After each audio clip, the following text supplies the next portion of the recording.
Hey everybody, Jim Masters here. We are live worldwide on the Jim Masters Show Live. Good to have you with us today. Hope everybody's having a beautiful day wherever you are watching, or a beautiful late night. I know some of you are watching in England and the Netherlands and in Spain and Italy and Switzerland and other places where it's late in the evening, if not already starting tomorrow. We thank you very much for your loyalty, watching us late in the evening live. You could always watch all of these shows in the archive if you miss anything. But those of you who watch overseas, thank you very much. We really appreciate that loyalty. I know you like to be interactive because we do viewer comments and so much more. This is an entertainment lifestyle talk show series that we launched 14 weeks ago, which is very exciting. And we're going to be doing a celebration. I think this weekend we will do it with this week reaching our 100th episode. 100 episodes. This is like a television series, which is really the style of this. It's not a podcast. It's not just a video. With my work in television as a television and radio personality, host, journalist, actor, writer, producer, voiceover artist, stage MC, we have fashioned this as a television talk show being streamed and simulcast on the internet, on YouTube at Jim Masters TV. And if you're watching on YouTube, please give us a subscribe. We would love it if you could subscribe to the channel. Click the notification button there. So that way, I never thought I would have to say any of this working in television and radio. Click subscribe and hit notification buttons. You just turn on the dial and there we were, and there we are.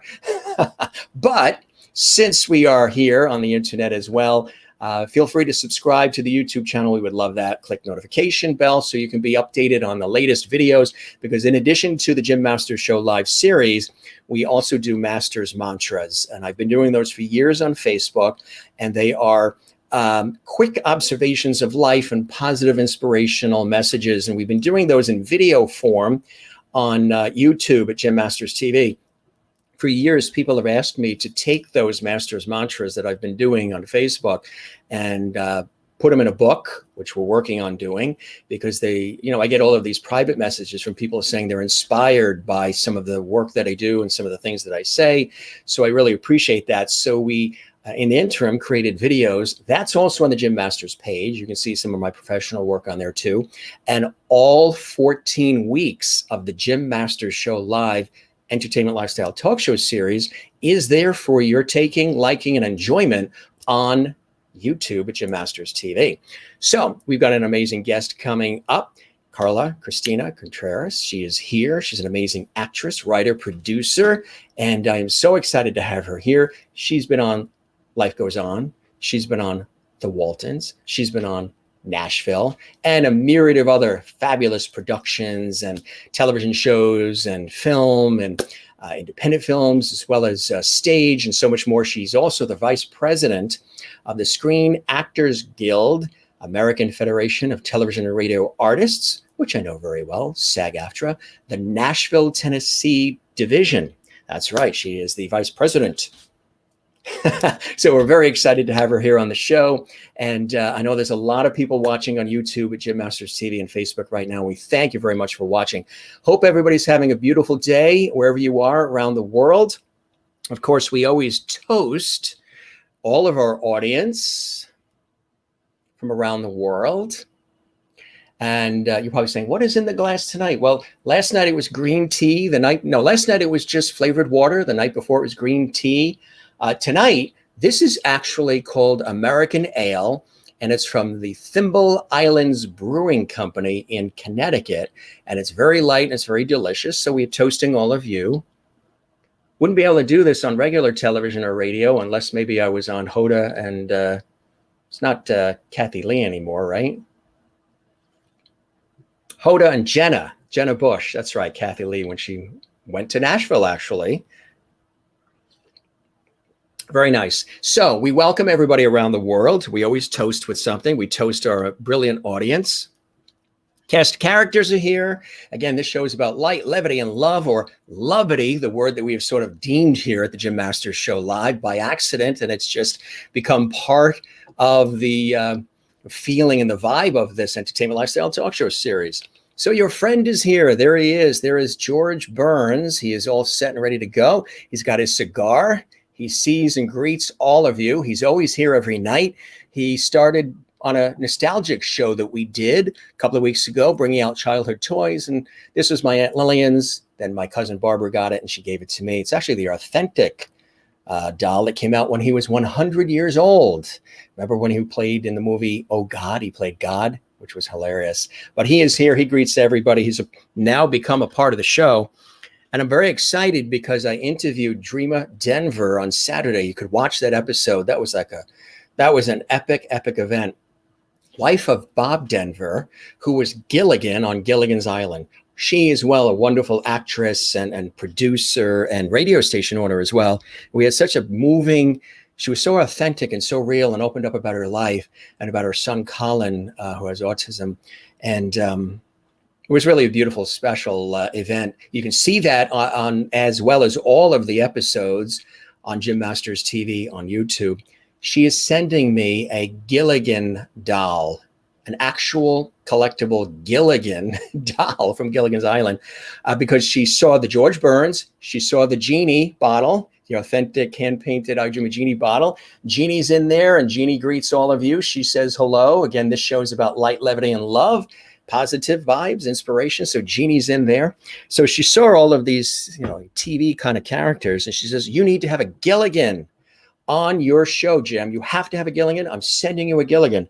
So we have a Gilligan coming from Bob Denver's wife, Gilligan's wife, the wonderful Dreama Denver. And she's amazing. It was such a pleasure to have her on the show. And we hope to get together soon with all these great guests once we're able to. Silver is here. Yes, everybody looks for Silver, this wonderful canine who's sort of like the mascot here. He's always watching, making sure everything is okay. We got him on a TV shoot when we were in Europe.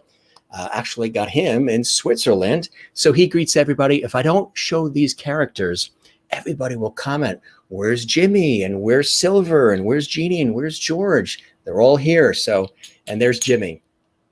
No need to be afraid if you're afraid of clowns. Jimmy's a very happy clown. Jimmy is here to greet you. He says hello. He's a friendly clown. He was a childhood toy. I love those blue shoes. Made of porcelain, actually, and he's held up well. So he's here. He wanted to be a part of the show. And then soon in the mail, Gilligan is going to be coming, which is kind of exciting. So again, as you know, we also I really do need to have more arms. I think I should have been an octopus. I have long arms like my sister and father, but I need more. We always go Hollywood. We go big here. Only the best for our viewers around the world. So we say lights, camera, and action. Welcome to the Jim Masters Show Live. Great to have you with us again. We really hope you're having a beautiful day today. Or if you're getting ready to retire after this show and get some sleep, we thank you for joining us. We'll greet some of our fantastic viewers here first, and then we will welcome our very, very special guest coming up in just a moment. Right now, as I mentioned, we really treat our guests very well, only top shelf. So our guest, CARLA CHRISTINA, is in our green room right now, and she's being treated to the finest champagne and the most delicious New England lobster from Maine. She's also enjoying the finest cheeses. I think they were shipped in from Wisconsin. And I believe beautiful chocolates from Europe. That's what she's munching on right now while she's waiting to hop on. Do you believe me?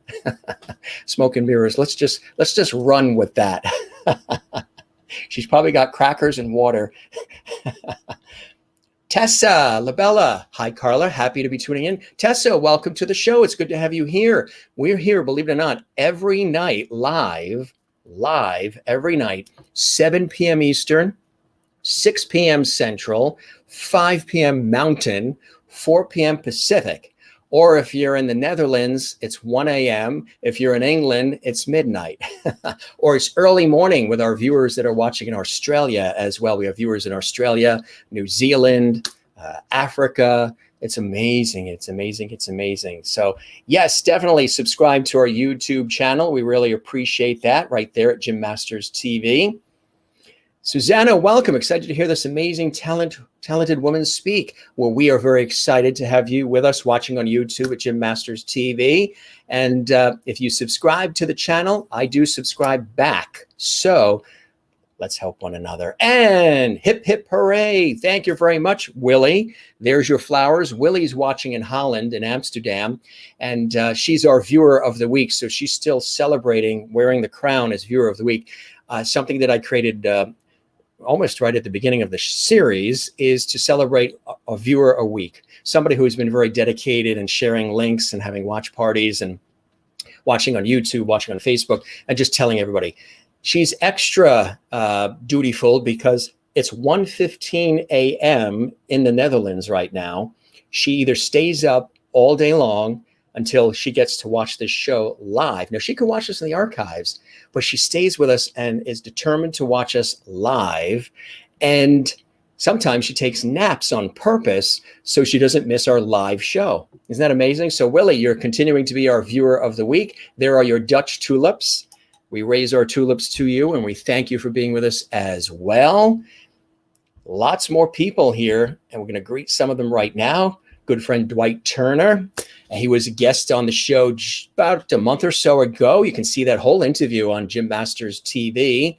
And looking forward to hearing what this smart vice president of SAG-AFTRA Nashville has to say. Yes, Dwight and I met in New York a couple of years ago, and then I invited him to be a guest on my live entertainment lifestyle talk show series, and he was with us. Feel free to watch that episode. Share the links as well. Fantastic. A lot of great people here. We're going to welcome some more, and then we will be welcoming our very special guest here on the show. And Christine, greetings and happy Wednesday to Jim and the Lovities. All of those joining for the first time on the show, we welcome here. Yeah, we welcome you here.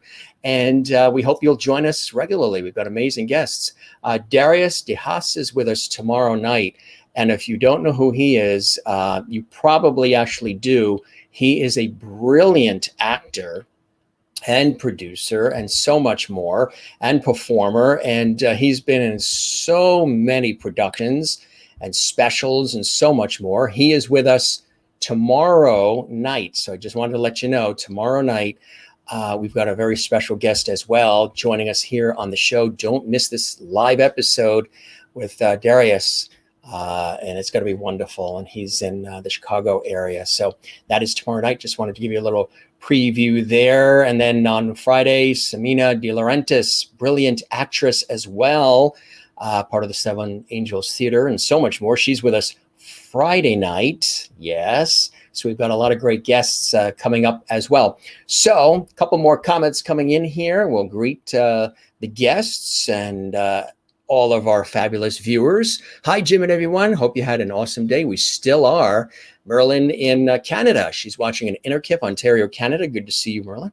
And Crystal. Ooh. Hi, Jim and everyone. I hope everyone is having a fantastic day. This morning, I watched Masters Mantras. Oh, yeah, those Masters Mantras. Season 1, Episode 8. Oh, yes, when I went to Death Valley after a TV shoot and the crew left, I was still there in the Vegas area, and we were in Pahrump, Nevada, and I went on this alone trip with a rental car and drove haphazardly through Death Valley, and it was a life-changing experience. If you want to hear about that, you can see the Masters Mantra, Season 1, Episode 8 at Jim Masters TV. It really was a life-changing experience for me to drive alone through Death Valley when I didn't plan to. And that was after a TV shoot we were doing in Nevada for the news magazine show that I host in New York. It was very fascinating. You should write a book about your experience. How many miles did you drive? Hopefully someday I'll check it out. All the way through and then all the way back with a rental car, no supplies, and it was all ad hoc, not even rehearsed. But it had to be that way for it to have the effect on me that it did. Good evening, Mr. Loverty from Linda Odell in Florida. Good evening, everybody. Hope everybody had a great day today. Yes, and we still are. The day is still going. It's good to see you as well, Linda. And Avril Britton watching in a very hot United Kingdom there in Hampshire, sending you all the Loverty. Thank you very much. We're sending you, maybe I can blow some coolness your way across the big pond over to you in England there in the United Kingdom. Although it's really hot here, our air conditioners are cranking. It was, in the mid 90s and humid here on the East Coast in the Northeastern United States. Good to see you, Avril. Flowers coming from Willie in Holland. Cold Simply Lemonade now. That's what you're having, Jennifer. You had Jameson the other night, didn't you? Love your hats. Thanks for wearing it, Mr. Leverty. Thank you. Yeah, I am a hat guy. Sometimes I'll throw them on the show. We love the show, Jim. Thank you very much. And I love the fact that you like watching in the United Kingdom. Again, we have family ties, as you know, in England and Ireland, on both sides of the family to the United Kingdom. So we love you there. Maria Beard, good to see you as well. Thanks for joining us. And hopefully we will get together soon, because I think you're in New England. I think you're in Connecticut. So we'll have to get together real soon, Maria. I hope you're doing well. The last time we saw each other was at a beautiful gala event in Manhattan in New York City, and we've stayed connected and friends ever since. Jeff Dwoskin is here. Just subscribe. Thanks, Jeff. I appreciate that. It's good to see you. I was a guest in your program as well, which was awesome. Thanks for having me on. Hi, everyone. Christine Fairwood in Connecticut says hello. Good to see you, Christine. Kathleen, good to see you as well. Hi, Jim. Hope all is well. Everything is going well on this end, and I hope it is for you there in New York City. I'm painting my wooden castle for my Irish gnome, Bridget, as I watch you now. Oh, wow. Multitasking. That's terrific, Jennifer. Maybe you can take a picture and show it to us one of these days, you know, the resulting end product. Marilyn watching in Wichita, Kansas. Good evening, Jim and everyone. Cheers from Crystal Nolan in Connecticut, and cheers from Merlin. We always get the cheers when we do that viewer toast. Christopher Joseph watching in Ohio. Good to see you, Christopher, as well. Linda says cheers, H2O to you, Mr. Leverty, and cheers, everybody. Martini, no, it's in a martini glass, which is kind of funky because it's an American ale, and you usually don't put that in martini glasses. I really should have put it in one of those Crate and Barrel tall, thin glasses for beer that one of my friends from PBS, my co-hosts, sent me as a gift. I have beer in a martini glass. Maybe we started a new trend. Hey, this is Leverty. We started that, so maybe it's a new trend. I don't know. Good thing Mr. Blackwell isn't around, because he would probably go, 14 weeks? Yes. I think, yeah, I got to verify. I think it might be, because I know there was one or two we didn't do. So I'm going to count that up, and we'll do a celebration this weekend for the 100th. Which is going to be terrific. Everybody's saying hello to everybody. Thimble Islands. Yes, they're beautiful. Have you ever gone on the Thimble Islands cruise there? Christine, happy Wednesday to you. Jim and Leverty's, plus cheers to you all. Fantastic. Thank you very much. And Gilligan, I'm jealous. I'm sending you a Jeff Dwoskin bobblehead. Yes, please do. We'll put that on set as well. We'll definitely do that. I have a Tom Seaver bobblehead too, and I'm a New York Mets fan, so I got to get the Tom Seaver bobblehead. We're going to run out of room. I did say that I should change the name of the show to Off the Wall, because a lot of the things have been taken off the walls of the house for the set. So if it doesn't work out with anything else, we will do Off the Wall. Terrific, terrific. I appreciate that. Good evening from Ralph in Indiana. Good to see you as well. Yes, this is the Leverty Show. You know it. Just keep spreading the word, telling everybody. Amazing guests, great entertainment, lots of fun, lots of Leverty. Hello, Levertys from Dante CD, watching in San Diego, California. And Randy Dorman Music and Photography. Ann and Randy Dorman here tonight from Nashville. For my Yaya, Carla Christina Contreras. Glad you are on my birthday. Oh, fantastic.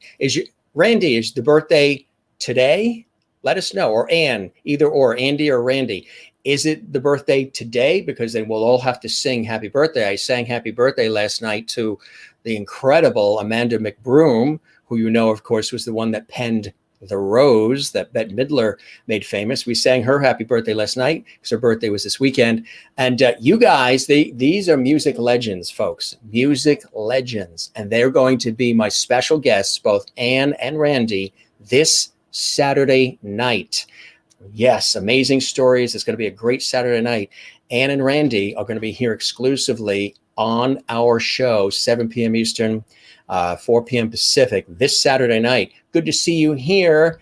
And thanks for subscribing to the YouTube channel if you have as well. We really appreciate that. Couple more here, and then we will welcome our fabulous guest. Again, we love to welcome the audience, and everybody saying good afternoon. And Sarah Turner Holland watching on Facebook. Welcome to the Jim Masters Show Live. Sarah, good to see you here. She's saying hi to Carla. Carla also has a special guest with her that she gave me a little preview of. A special guest that's sitting on her lap. You're probably imagining, who the heck is that? You'll see in just a moment. It's really cute. Emily Steele, can't wait to hear Carla. Welcome, Emily. Hopefully you can give a subscribe to our YouTube channel for the TV series. We would love that. And welcome to the show. Willie sending the tulips. 14 successful weeks. Many more great weeks are in our future. Were you presenting new tech graphics on the screen last evening? I don't know, actually. Were we? We're always tweaking the show and always doing, I work in the industry, so I'm always doing different things to make things cooler, better, fun. Hi, Willie. Yep. And here's another one, and then we'll get ready to welcome our very special guest, Carla Christina. Good evening from Alabama. This is not my normal welcome. I hope everyone is doing well. We heard today Rebecca Luca and her husband have COVID. I heard that. She was born a few miles from me, so she needs a prayer. I assume a lot of you know she also has ALS. I'm looking forward to the conversation as well. Well, we will send definitely a prayer to her, to Rebecca and her husband, and all good positive vibes, whatever we can muster, myself and all of our, loveties watching from around the world.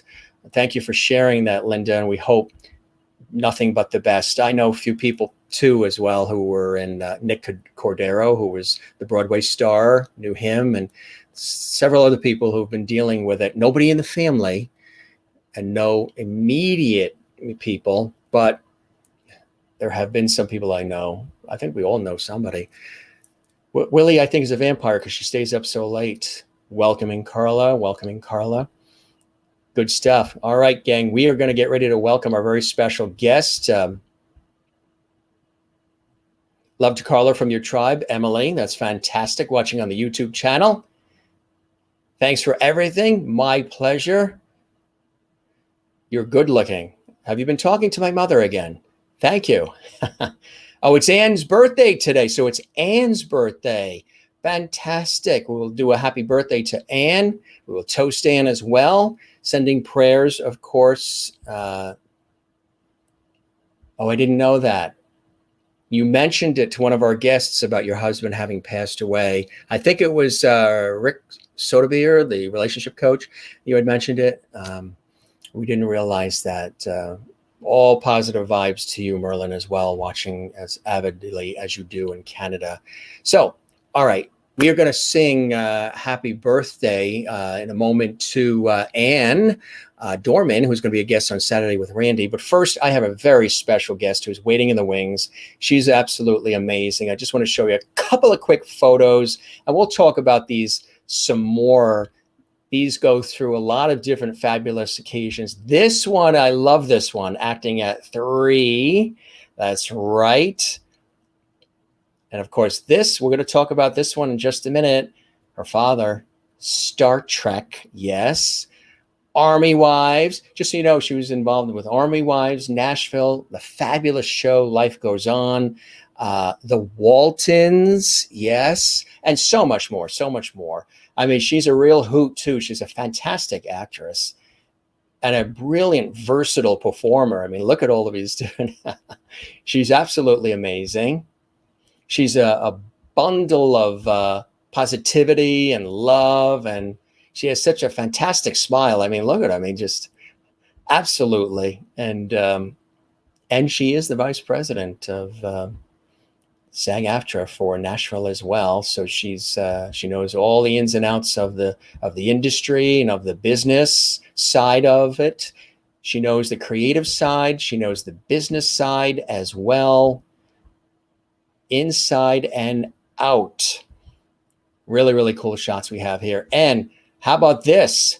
Tiny tot Miss America. There she is. Cutie, huh? And there she is as well. And on the Waltons, too, as I mentioned. Of course, everybody knows the Waltons and so much more. Even author of Clint the Black Cat. We'll talk about that as well. She was in Summer Snow, which is wonderful, and Nashville, as I mentioned, and Life Goes On, and Army Wives. And there she is. There is Carla Christina. Some beautiful shots. Very happy soul, very giving soul. And we are very, very happy to have her here on the show and celebrating her wonderful career and just having her on the show as my guest so we can have a great conversation. So let's welcome her now with this illustrious introduction. This is almost like an introduction you get on the Oscars. Yeah. Better than the Oscars. Better than the Oscars, because the Oscars doesn't even have the host anymore, right? Right, exactly. We long live hosts. Long live hosts. Some of those photos. Boy, you dug. Yeah, we dig. We like to dig. And guess what? I dig you. Oh, thank you. I am so honored to be here. Thank you so much. Oh, it is my pleasure. We had planned this weeks and weeks ago, which was really, really cool. And I'm so happy to have you here. And first, before we chat about how you've been dealing with the last couple of months, tell us about that fantastic, I'm in the home studio here, so we have all of our colors and everything here, but it looks like a really cool spot where you are there, Carla Christina. Where are you? This is my home studio, and I live in the woods, and my house is a chalet. We're in a holler, as they say here in Middle Tennessee. I'm originally from Los Angeles, so I really didn't know what a holler. I knew it as a hollow, but they call it a holler here. And so my house sits on approximately 12.8 acres. And we are surrounded by trees because that was always my dream as a kid. Living in the concrete jungle would be to be on more land than being able to reach out, my window if my mom needed to borrow a cup of sugar from the neighbor. I mean, in California, you are just so close. It's crazy. But anyway, so this is downstairs. It's not the basement. It is literally the lower story of my house. And my studio takes up almost all of the downstairs. Very nice. Very nice. I like the way you have it appointed too. Looks very warm and comfortable and colorful and like a place that you're really at ease and comfortable in, right? Oh, definitely. I have a wood burning stove right over here. Very nice. And I don't have regular doors in my house like people do. I have sliders, which is really perfect when you live in the woods and there are things that can crawl in or under. So we have sliders. So I literally am looking out at my thousands of trees and I've got a beautiful view. So I'm sitting at my desk at the moment. Very, very nice. So couple people, I already teased it, are asking who is in your vicinity. Who's that special guest that's on your lap, that's near you? Let's take a look. What a cutie. This is Dolly. Hello, Dolly. This is Dolly Girl. Hello, say hello. She is 14, almost 15 weeks old tomorrow. She's a Scottish Terrier. Oh, very nice. And so when we booked this, I didn't have her. And you didn't have to go through the trouble of having her just for our show. You go the extra mile. I heard that about you. You go the extra mile because we've got the George Burns and all. You went and got a live, fabulous extra family member. And I need some dolls. And then later on, we might get a visit from Willie. Willie might show up. So we got a kitten and a puppy at the same time. And sometimes Willie just pops up on the side here. So if she shows up, and she's named after Willie Nelson. Dolly is named after Dolly Parton. So we have Dolly and Willie. That is fantastic. That is wonderful. And Willie, she is celebrating Viewer of the Week. She's watching at 1 a.m. in Holland. So how perfect is that? Oh, yeah. Oh, and I loved those flowers. Those flowers were beautiful. Oh, yeah. Those, the Dutch tulips. Yeah. Awesome. We usually show that to him because she goes through the trouble of watching every night. At 1 a.m. she takes naps in the day. Wow. Just to watch the show. And it's amazing. We have people from Brazil and Barcelona, and it's just it feeds my heart because, I do this professionally, but to have done this, 14 weeks ago out of the home studio and all, wasn't sure, is anyone going to watch? What's it going to be? And it's just sort of taking care of itself, which is, I love that, when that happens automatically and then people are getting something from it, I guess, inspiring them and, making them laugh, educating, informing them. It's pretty cool when that happens, isn't it? Yeah. My family originates from Barcelona. Do they really? Yes, they do. Contreras. Sí. Now, have you had a chance to go to visit and see? No. Got to get you there eventually, right? We were supposed to go, but COVID, that was. Yeah. That's a word we're not going to want to hear probably ever again, hopefully, once it goes by. Speaking of that, how have you been, dealing with it and coping with it and staying creative and, you being the vice president of SAG-AFTRA for Nashville, in addition to being a performer yourself and a writer and producer, you have your own creative juices flowing. How have you been juggling all of that, Carla Christina?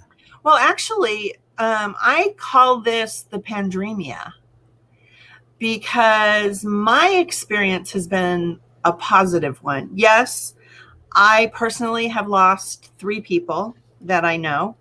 2 of them were actually to COVID, and one of them, I think I wrote something about him the other day on Facebook. I said COVID was just not his cup of tequila. And it was my Nashville godfather, Marty Young. That's my business partner. Hello, Marty. Welcome to the show. Ask her about purple dresses. Carla is an amazing actress, and ask her about purple dresses. Well, see, we had an inkling. I'm very intuitive about the purple, and that's why we altered the color of the graphics for the purple. Sharp. You are sharp. Usually it's like a blue or something, but we went purple for you. And we might as well. The purple dresses. What's that about? Okay, so Marty is... Welcome, Marty. Yes, Marty is my co-creator on a television show that we just pitched on Friday out to Los Angeles to some pretty big producers, production partners, as they were called. Marty and we have these mantras that we have all over our homes where once our show is up and running, that we'll be executive producers. We will be in the writer's room. We will go straight to series and purple dresses because both of us love purple and we will be in purple dresses on the red carpet because we know that this show that we've created, it's a big show too. It's an ABC, NBC, CBS type show. And that's who we're like 1 degree away right now. We're in the waiting period at the moment. I had hoped that I'd have big news, but the pitch got pushed back a little bit and we just did it on Friday. So when you have that big news, just text me and I'll announce it and we'll promote it here on the show for you when you have that news. Okay, there will be big news. I promise. I know it as my name, CARLA CHRISTINA CONTRERAS. How long, and Marty, welcome to the show.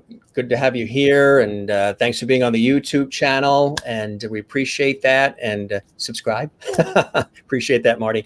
How long have you two been linked up working on that project? We met at the Nashville Independent Film Festival 5 years ago. We actually met over the phone 8 years ago or so. I was teaching at the Nashville Film Institute. I used to teach acting for directors, casting, and there was one more class I taught. Anyway, in the casting part, that's when I met Marty because she had her own talent agency.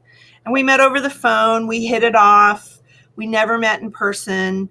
She would send her clients in to work with my students.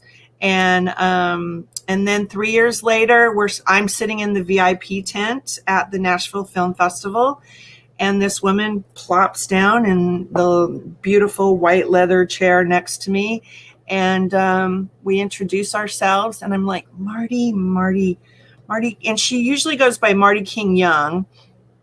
And I'm like, that name sounds so familiar to me. And then we realized it was because of my casting class.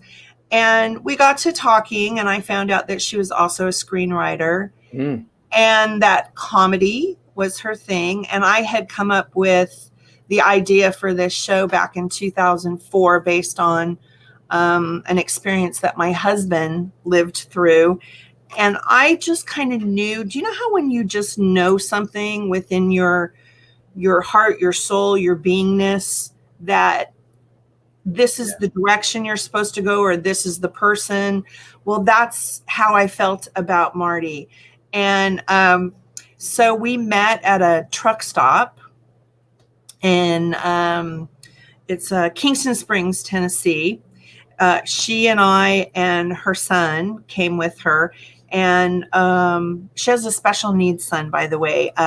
That's Wonder Boy, if you saw that in my app, if we can get to that later. Yeah. Anyway, so we met, and I was like, yeah, you're the one. And so we started working. So that was 5 years ago. We developed the show, and we started pitching. And every time we pitch it, they want it, whoever they are.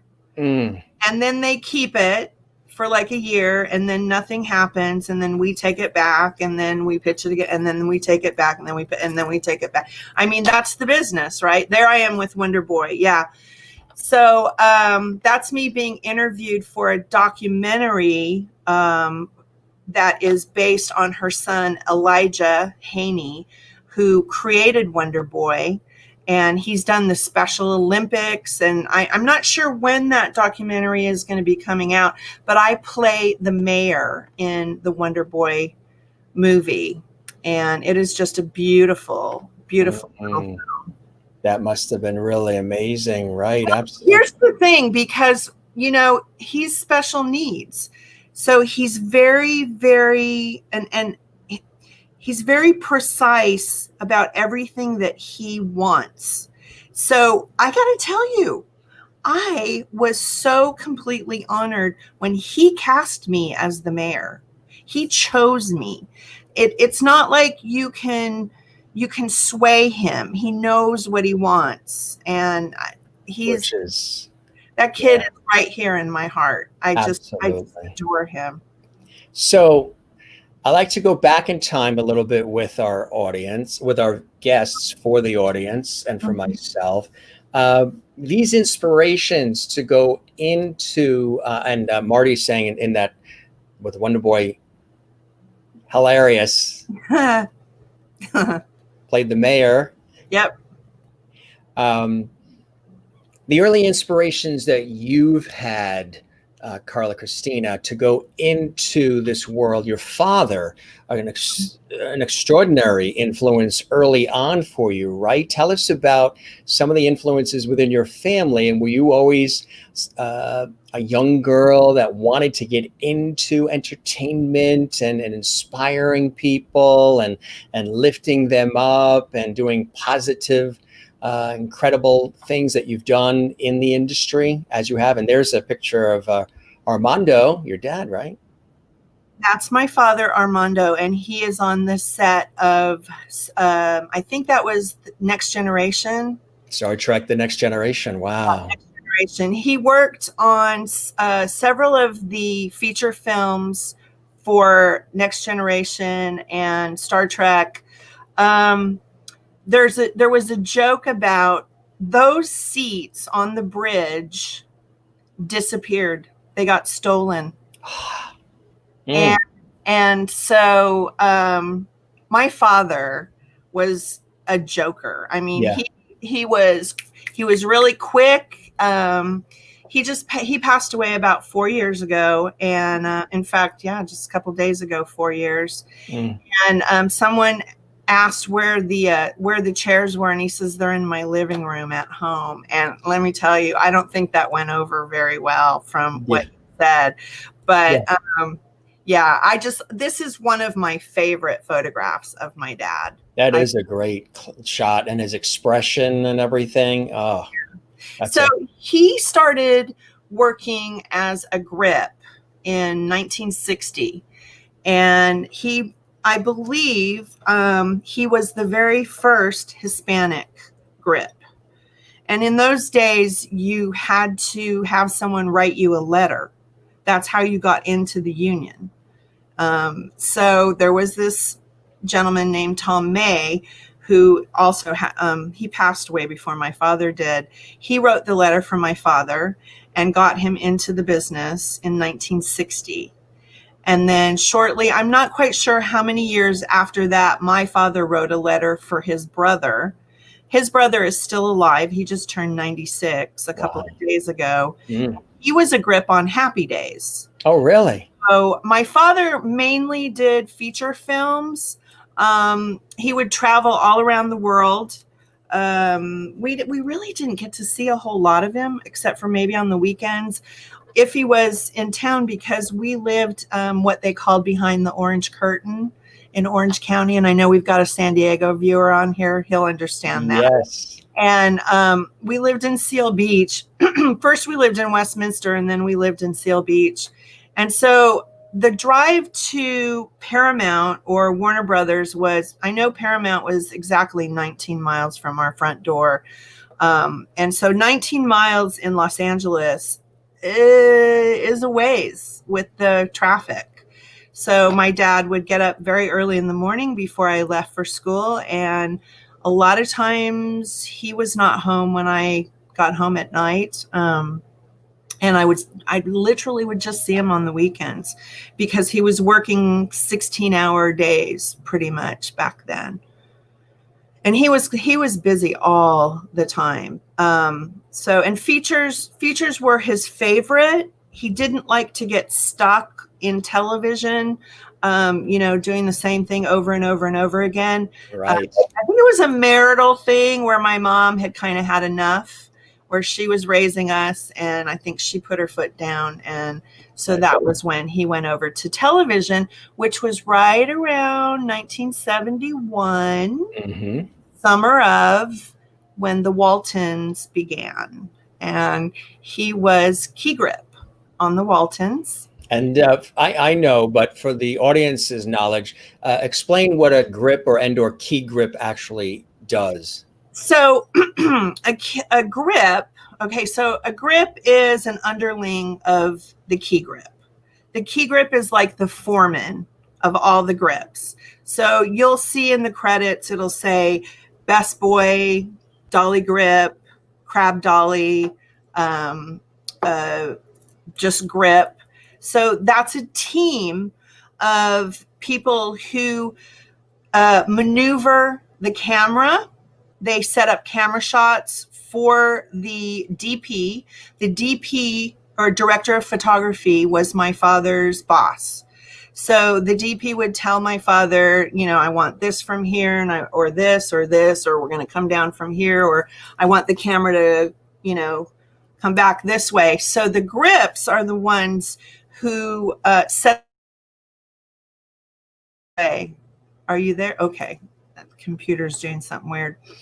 So, so my father, worked his way up to key grip, and does that make sense?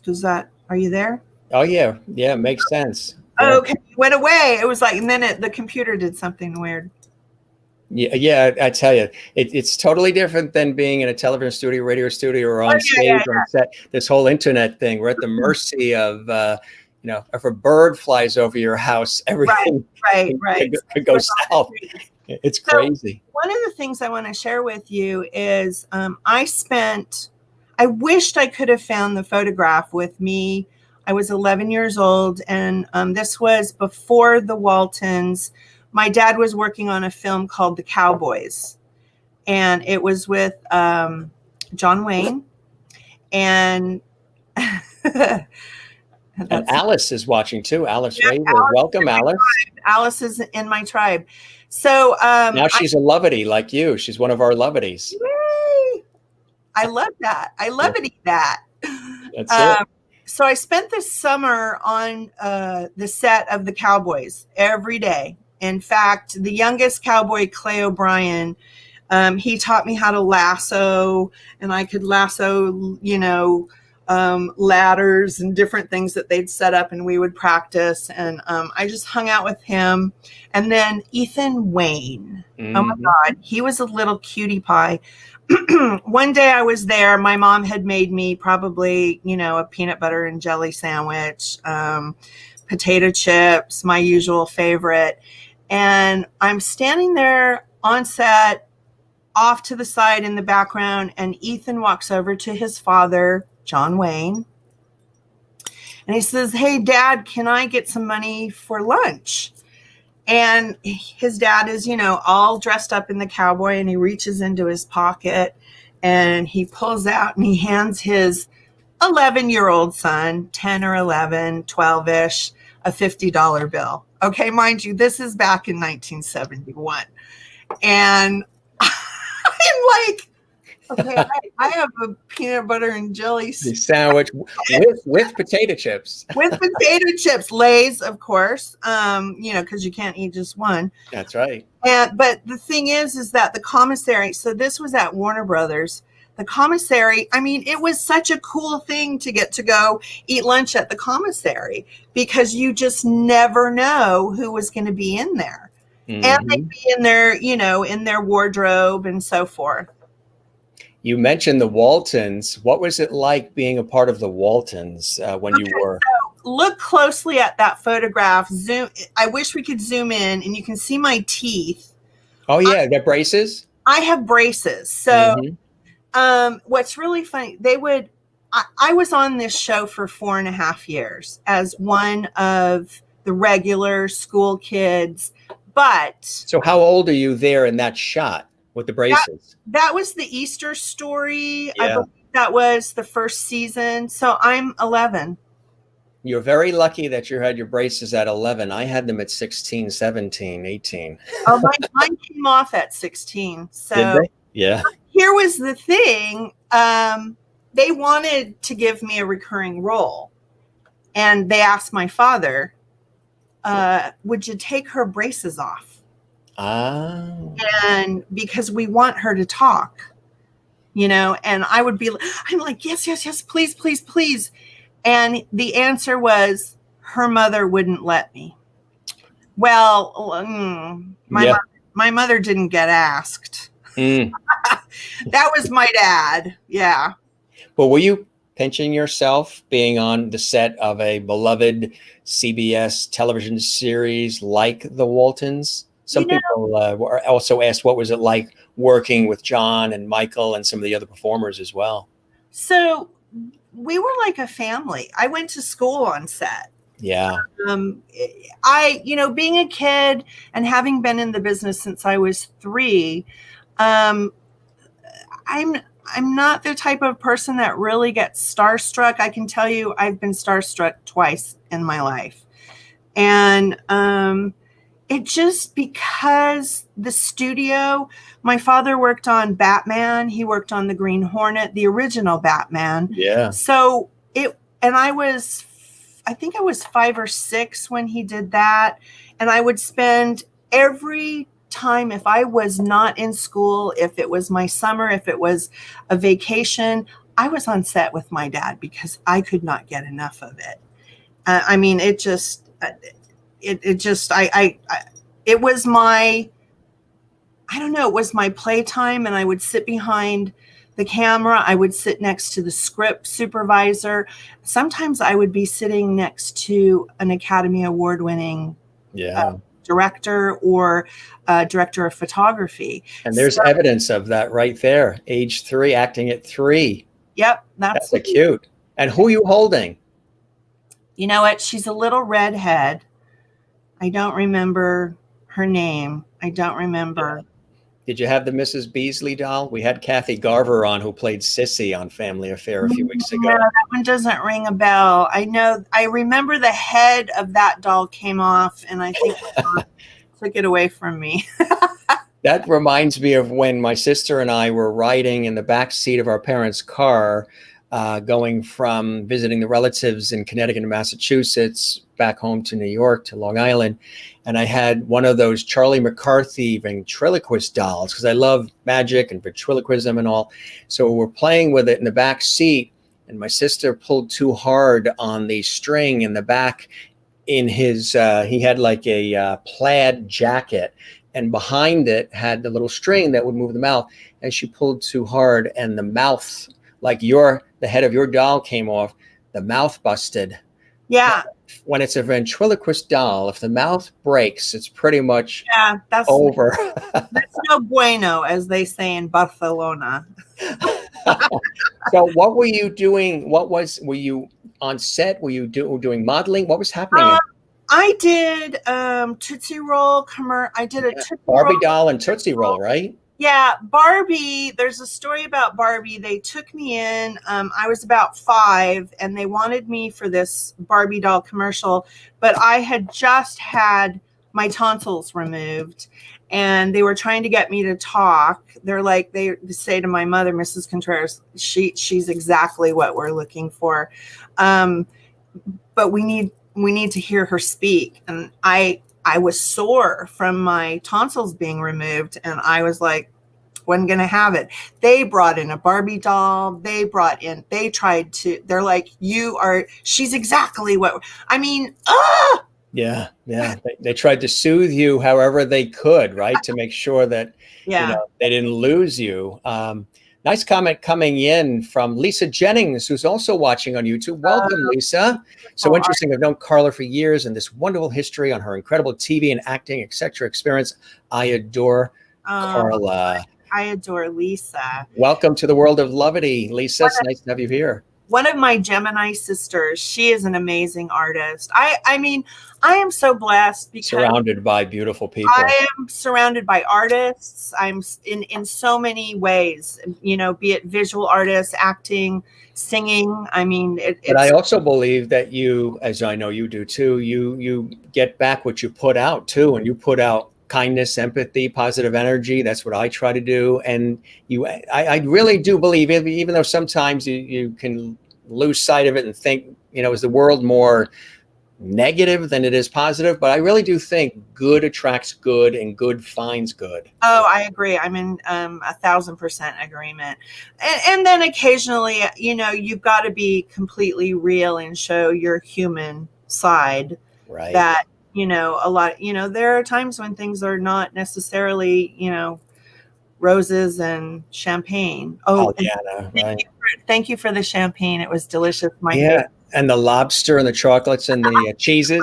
Well, I'm allergic to shellfish, so I had to pass on the lobster. You gave the lobster to oh, Dolly. Oh, there she is. She wants to get on camera. Oh, she wants to get on camera. Oh, yeah. Let's make it. Okay. So you just okay. I saw Tiny Tot Miss America there for a moment. Yeah, Tiny Tot Miss America. Yeah, I'm 3 there. Tell us about this. So this was at the Hollywood Bowl, which is a very, very famous venue in Hollywood. In fact, Bette Midler did in the movie Beaches.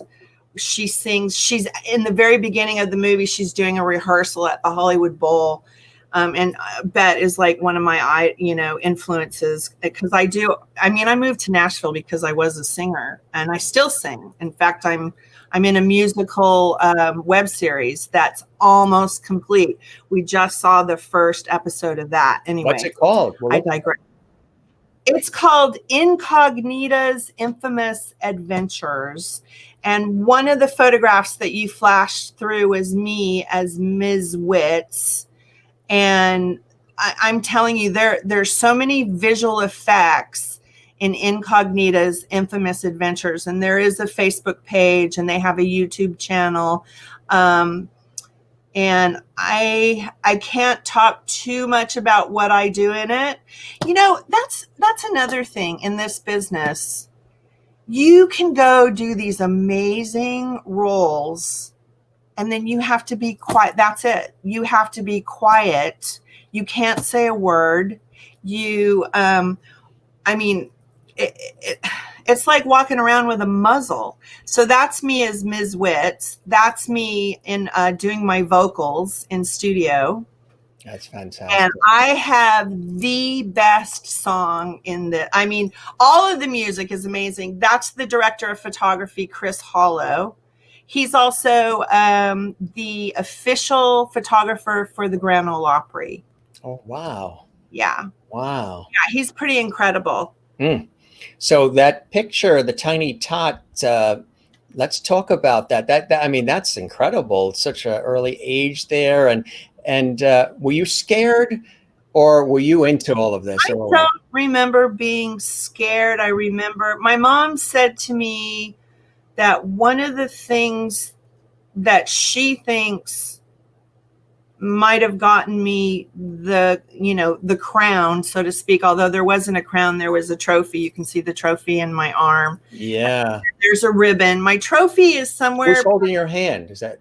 He was the MC. Mm-hmm. He was the U of the Tiny Tot Miss America. Yeah. And my mom said to me, she said, you were like Miss Congenial. Mm-hmm. There were little girls who were crying and they were uncomfortable, and you would walk over to them and you would say, it's okay. There's nothing to cry about. And so, that's the kid I was, I guess. That's fantastic. Still the same.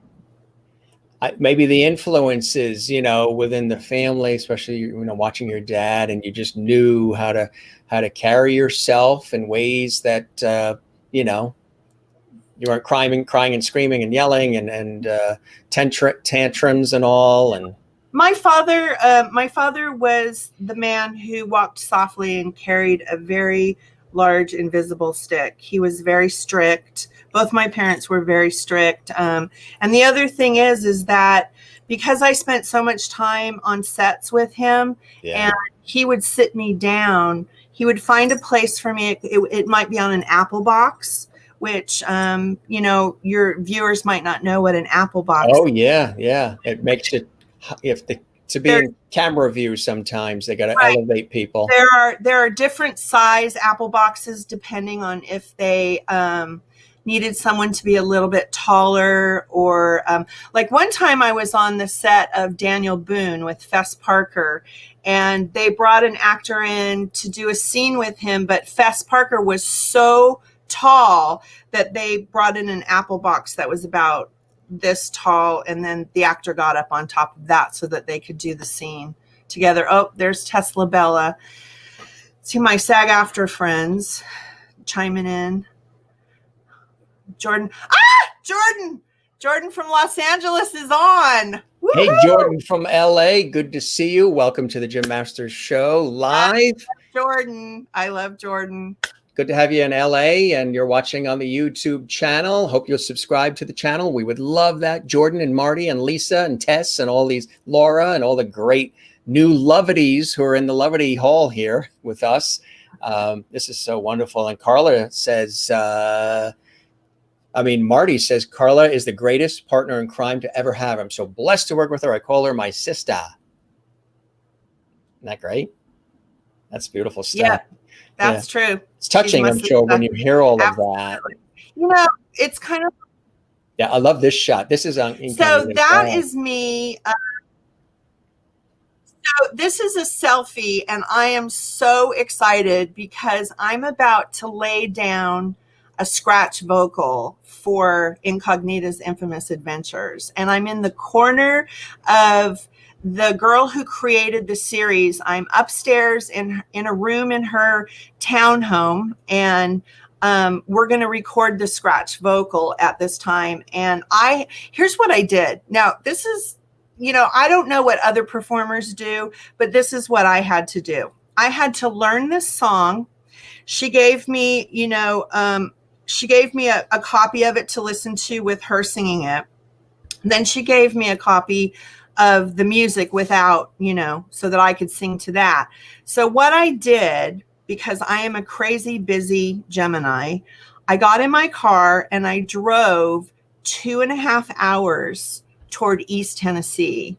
to this little town called Rugby, historic Rugby. And I listened to the song over and over and over and over and over and over and over for 2.5 hours. And then when I got to Rugby, I took the tour of this historic place, which, oh my gosh, if you go there, you have to go to the library, because they have a library that the Smithsonian has been trying to get a hold of, because there are first editions of like Shakespeare. And I mean, I have photographs, and it's this tiny little library, but you walk in. So anyway, I take the tour of historic Rugby. I get back in my car and I call Sarah Michelle, who is the creator of Incognita. And I said, okay, I've got the song ready. What are you doing? Can I come over and record it? And she said, okay. Well, I said, I'm 2 hours away. So I drove straight to her house, and that was that photograph where we recorded the scratch vocal, which actually ended up being used in the series. The scratch vocal was it was magic. It was one of those. Yeah. And it's crazy to think that we weren't in a big studio in, where a major studio on Music Row in Nashville. Love this shot.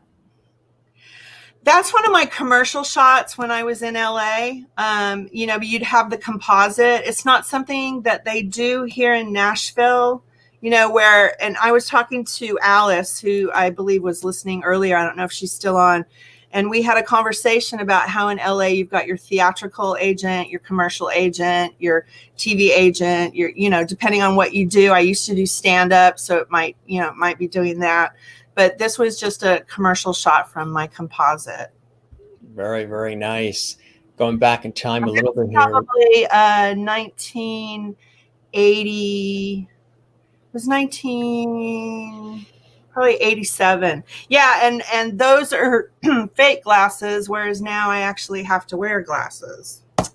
But you have a look with the big rims. I really like it. It's a real look. Well, I can't wear the high heels, so I wear big glasses. I'm actually known for my big. Yeah, they work. I love it. Yeah. Thank you. They really, really work.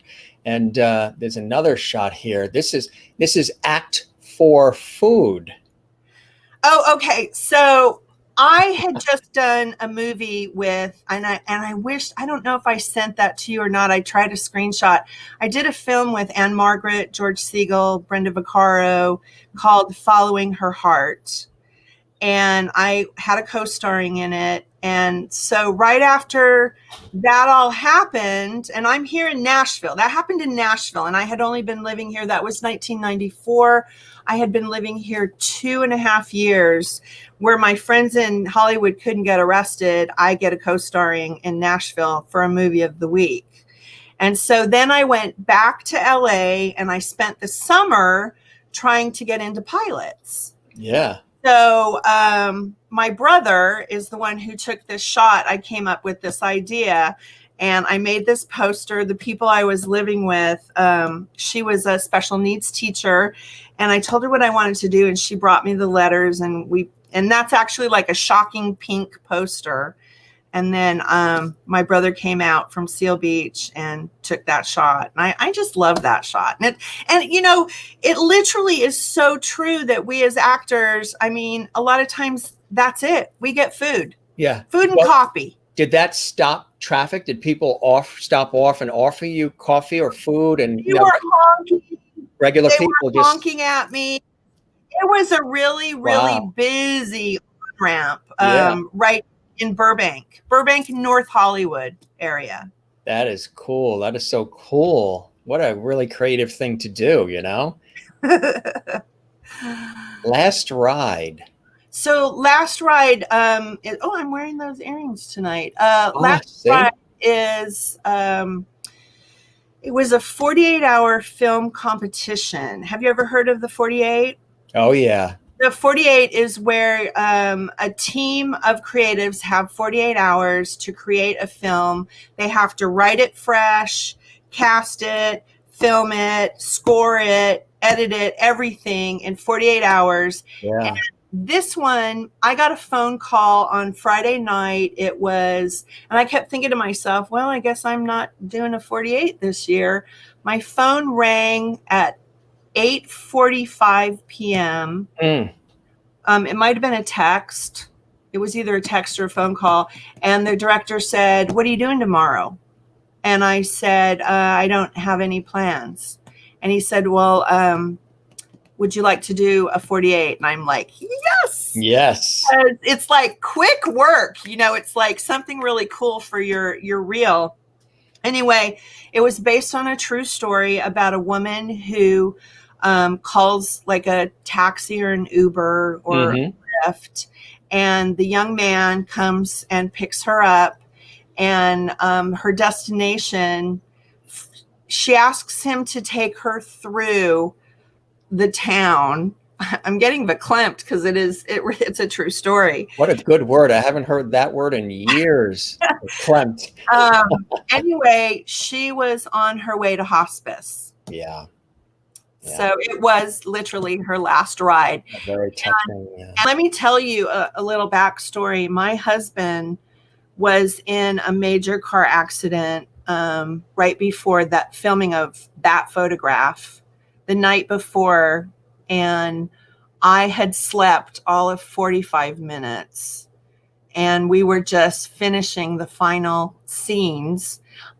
He was taken to trauma at Vanderbilt, and I kept thinking to myself, all right, he's going to have to do this, and they're going to do this. I'm going to go. And I called the director and I told him what was going on. And so I got to set, we did the scene, and then I went straight to emergency to see how my husband was doing, and he's fine. So, but it was a pretty horrific, almost lost his life car accident.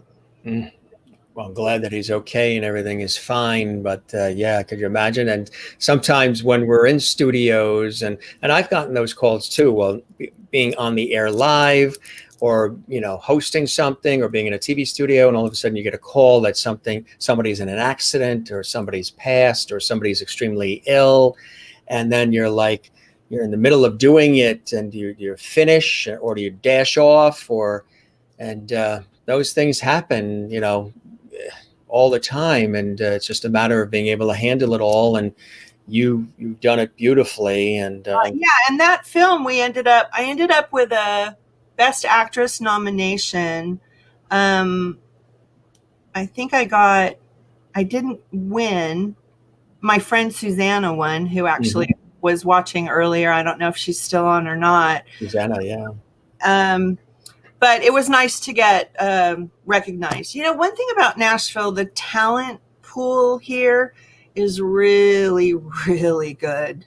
Coming from Los Angeles, it amazed me right off the bat what the talent pool is like. A lot of people they're making Nashville their home. They're moving there. And I know a lot of people personally that work in television and music and film, and especially the music end of it, are now in Nashville or the surrounding areas. It's just become a real tremendous hub, and welcoming more people. Augustine is watching. We appreciate Augustine.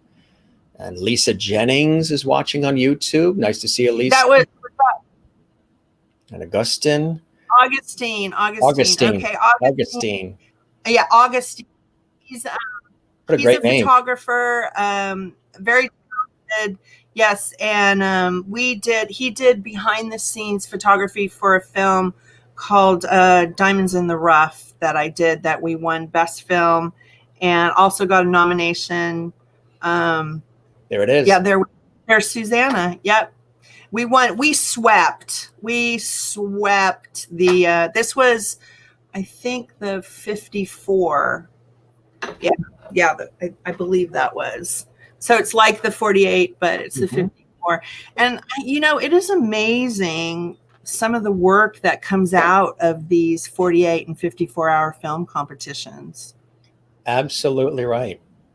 Absolutely right. So, Augustine, it's good to welcome Augustine. What a great name. I love that name, Augustine. Cool name. So we've got more here that we want to share. This is cool. Your expressions are amazing.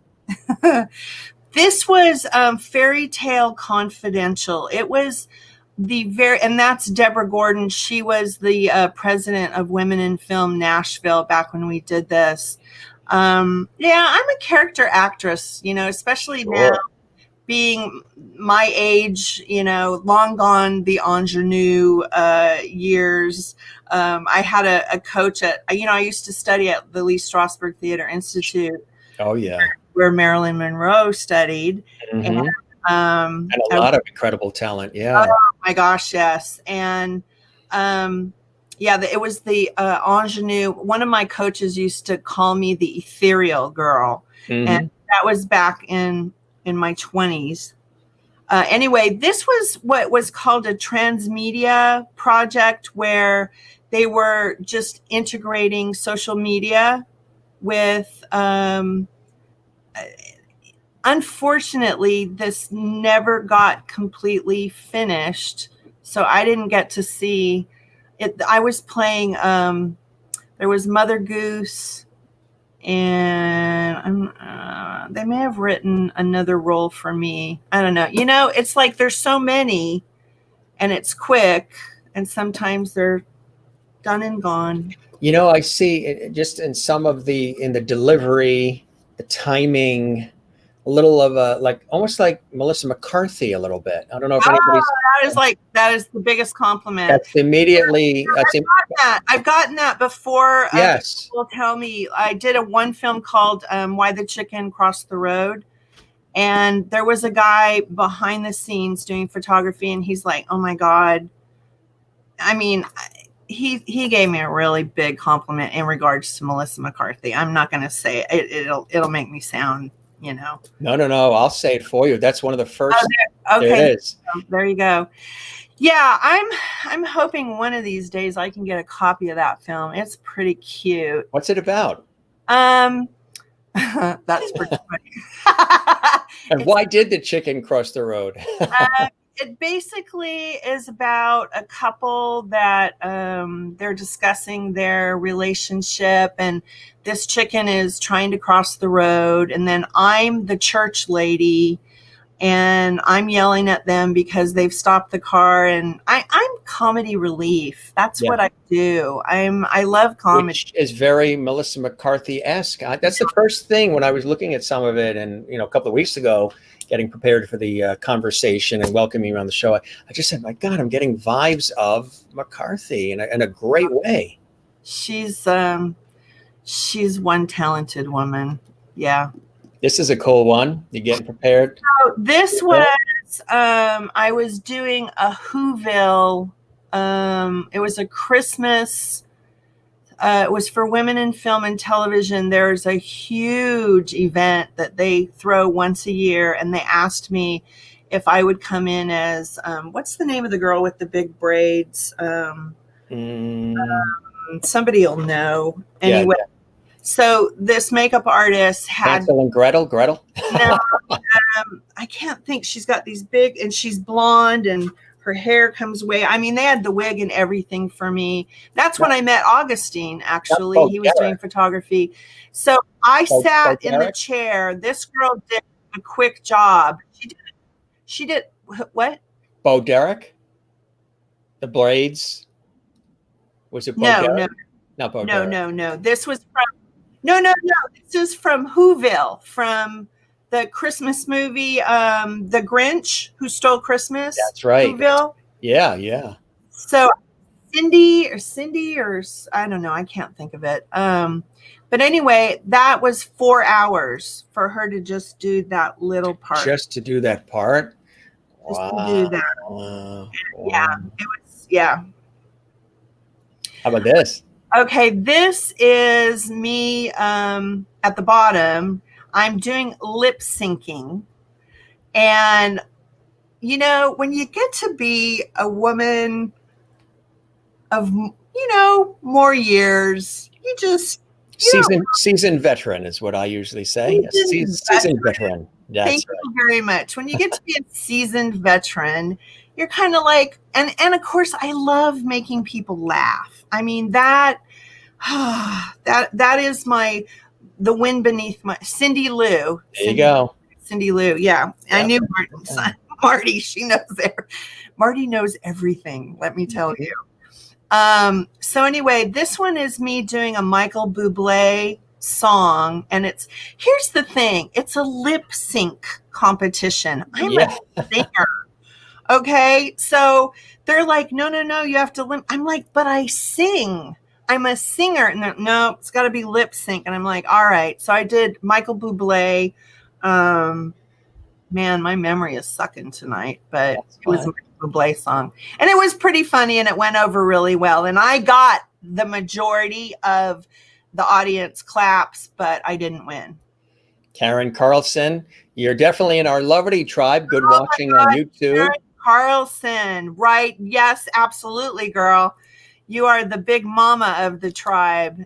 Karen Carlson. Ooh, you should look her up on IMDb. You might want to have her on your show. Love to have her on the show. Karen's a dear, dear friend of mine from 25 plus years ago. Leslie Grissom, that's my cousin. Your cousin watching. That's my sister cousin. On YouTube. She moved here to Nashville 6 months after I did. She helped me move here. We drove cross country from LA. She helped me pack my house in Burbank. Yeah, I'm blessed. I am. Do you miss the LA, Burbank, California area, or you're happy where you are now? No, I don't miss it at all. The only thing I miss is the ocean. That's my thing. I'm the ocean. I'm an ocean guy. Yeah. I'm a water girl. You know, we lived 2.5 miles from the beach. We had a pool in our backyard. I moved here between the mosquitoes, and I don't go outside all summer. Although with the puppy, I have to. So you were also on a really beautiful and beloved series, which starred Patti LuPone, was on ABC. Okay. Life Goes On. Tell us about that. I got a text from Emily, and she's like, Emily Steele, another actress. I don't know if she's still on or not. She's like, you were on Life Goes On? She's like, I love that show. Michelle, that's my cousin out of Boston. Boston. Good to see you in Boston. We're not too far from you right now where we are here with our show. She's my little sister cousin. Welcome, Michelle. I'm watching on YouTube. And so Katie Mixon. You reminder of Katie Mixon. I don't know who that is. Yeah, tell us, Linda in Alabama, who Katie is. We'd love to know. Okay, I'll have to look that up. So here's the story of Life Goes On. So my dad was working on the pilot for Life Goes On. My father didn't want me in the business. He really, even though I came to work with him and sat there and just wanted to be in front of the camera, he just really, during the 70s especially, it was very rampant with the drug culture. Yeah. My father had a lot of stories. And, you know, I know names. And it'll be in the book. He was working on Life Goes On, and I said to him, I'm studying. What's that? Oh, it went weird. What'd you say? The names. It'll be in the book. the names of the people. I'm studying at Strasbourg. You know, I left the business at 16 because you needed to I worked with work permits, but at 16 you had to join the union if you wanted to continue working.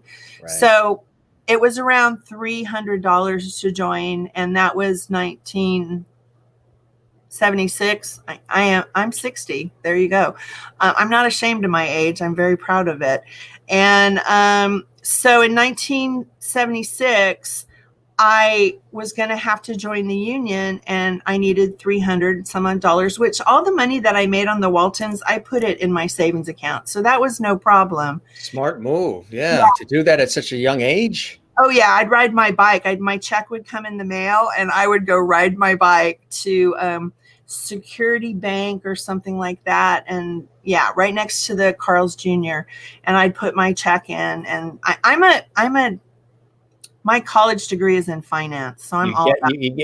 You realize that it's show business. Yeah. So anyway, where was I going? So we're going back to Life Goes On. Mm-hmm. So I asked my father, I said, can you get me an audition? Can you, come on, Pop, come on. Can you? So he gets me an audition. I know it was hard for him to do. I go in and I read for Junie Lowry. June. She's a big casting director. And Junie something Lowry. And I go in, I do the read, and I'm reading for the secretary to the principal of the school. Now, mind you, this is the pilot, right? So we go on set, my dad's there, blah, blah, blah. They kind of make me up a little bit, sort of kind of like the secretary from Ferris Bueller's Day Off. And I remember I didn't like my hair. I did not like the way they did my hair, but whatever. And, the things we remember. yeah, exactly. And I go on set. I think I did maybe 2 or 3 takes for my scene, and then it was over. Now, this is Warner Brothers. So there's the premiere of the pilot. Sure. And we're all invited. I'm invited. Of course, my dad's going to be there. I invite my best friend. So we're sitting in the theater at Warner Brothers, and it's not a huge theater, but it's where they have stuff like this, showings for the cast and crew. So the episode is playing, and I know my scene is up next, and the entire scene gets skipped. I ended up on what they call the cutting room floor. So Emily, if you're still out there, that's why you didn't get to see me. My name is in the credits as my old married name, which was Carla Doran. That was my first professional name until I joined the union. And then I went to CARLA CHRISTINA CONTRERAS, which that's the name I wanted to begin with. But so you can look in the credits of the pilot and you'll see my name. And I still get residual checks. Really? That's amazing. I remember slipping down in my chair as everybody's watching and getting ready to. So you didn't know until it was on? No, I did not know that my entire scene, which it wasn't just me, others, the whole thing, whole scene cut. And here, the thing about that was that was my opportunity for a recurring role. Yeah. Did they ever say why it was cut? It just they ran out of time, or they changed the theme or format, or no? There's nothing. You just go forward. There would be people who, they'd be watching the show. I was still living in LA, and they were like, "We just watched Life Goes On, and we saw your name, but we don't remember seeing what you." And I'm like, "It's because I got cut." But you never know. I mean, I didn't suck at the very least. I mean, there's nothing I do that sucks. Right. You gave it your all, and they just ran out of time. I gave it my all.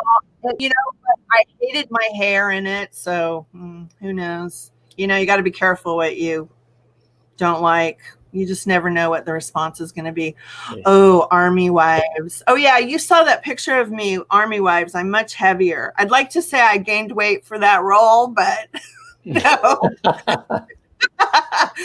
How did this develop? So this was sort of in the beginning. Yeah, there I am. What year was that? I'm trying to think. I still get residuals on that as well. This was one of those when we first started doing self-taping. Actually, we weren't self-taping. It was where we were going to our agent's office, and the agent would put us on for the audition. And it was like one audition and I was cast. And that's Terry Minton. She lives here in Nashville. And she was also, we were in the commissary, which is like the grocery store on base. And I was the cashier and she was a customer. And I don't know if you have the other photograph of the actual, I don't know. Yeah, there it is. So Terry is actually behind that actor's name. If I could remember his name. I'm not good at names like that. I wish I was, and I think he's won an Academy Award actually. I can't think of his name. So yeah, that's me behind and that was one of those where every time I walk on to a set, I go straight to the grip truck.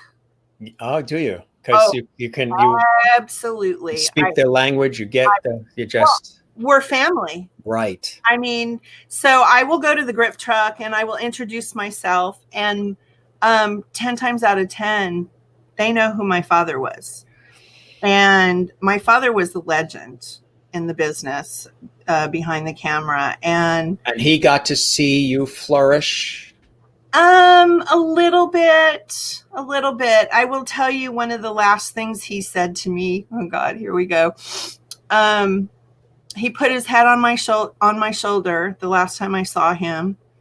And he said to me, "I love you. I'll see you in heaven, and go get your show produced."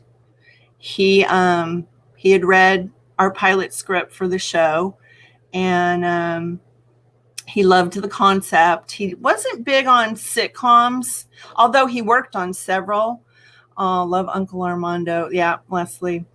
And anyway, that's what I've been doing since his passing, is that I've been working diligently to get this show produced. And Jordan McMahon, who chimed in a little while ago, he's my production mentor, and we've gutted the show and recreated it, Marty and myself, and we're very close, very, very close. Here's another, Bound and Bagged. Bound and Bagged, yes, that was written, I believe, by Marty, with Cody Rogers directing, who is an award-winning director, went all the way to Cannes with one of his 48s. I play, oh my gosh, nothing like forgetting all the names of the characters. That's me again. I'm Southern, and I'm all about guns. You know what it is? It means you're so darn busy. You're going from character to character. That's why. Yeah, and it's an intensity. Here's the thing too that I wouldn't mess with you there. That's for sure. Yeah, yeah, that was pretty funny. Yeah, I hope my breath was okay at that point. He had hair in the beginning, and you blew it right off him. Camille, that's what my name. It was Camille, and I was all about the gun show. There it is. And we will get it produced. You're dang right. And that's happening. Yes, it is, Tesla Bella. Yes. Yes, Camille. Camille with 2 L's. Marty's amazing tonight. She's on it, right? Marty is on it. She is Quick Draw McGraw. She's our Wikipedia she's my tonight. partner in crime. And yeah, absolutely. Yep. Cool stuff. How about this one? That's cool. So this was for a it was a video series. You know how people sell their inspirational, there'll be CDs and there's messages of hope and healing, and that's what this was. And it was about, there's a nuclear something going on, but yet this character is still figuring out a way to make money. So I was trying to sell the idea, so call this number is comedy, Yeah. Dine and Dash. So Dine and Dash was a series. Here's another thing about the entertainment industry, and I'm sure you've had other of your people talk about this. this was a really great little series Yep. that I never got to see it. I never got to see what happened, but Yeah. it was a lot of fun, and a lot of the young people in it, they were my students at Yeah. Nashville Film Institute, of which I loved teaching. I really did. There was I was on LA Law, not LA Law, Law and Order, because they film it in New York City. But then also I had an opportunity to be on a series. It ended up being short-lived. It was a really great concept. I don't know if you heard it. A number of years back, well, maybe about 7 or 8.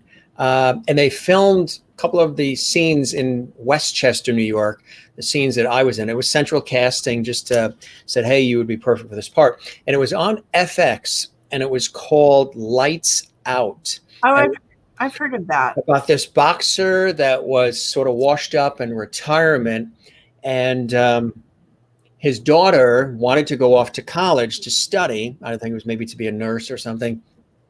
And he was done. He's way past his boxing years, but there was no money to be able to afford her education and her schooling.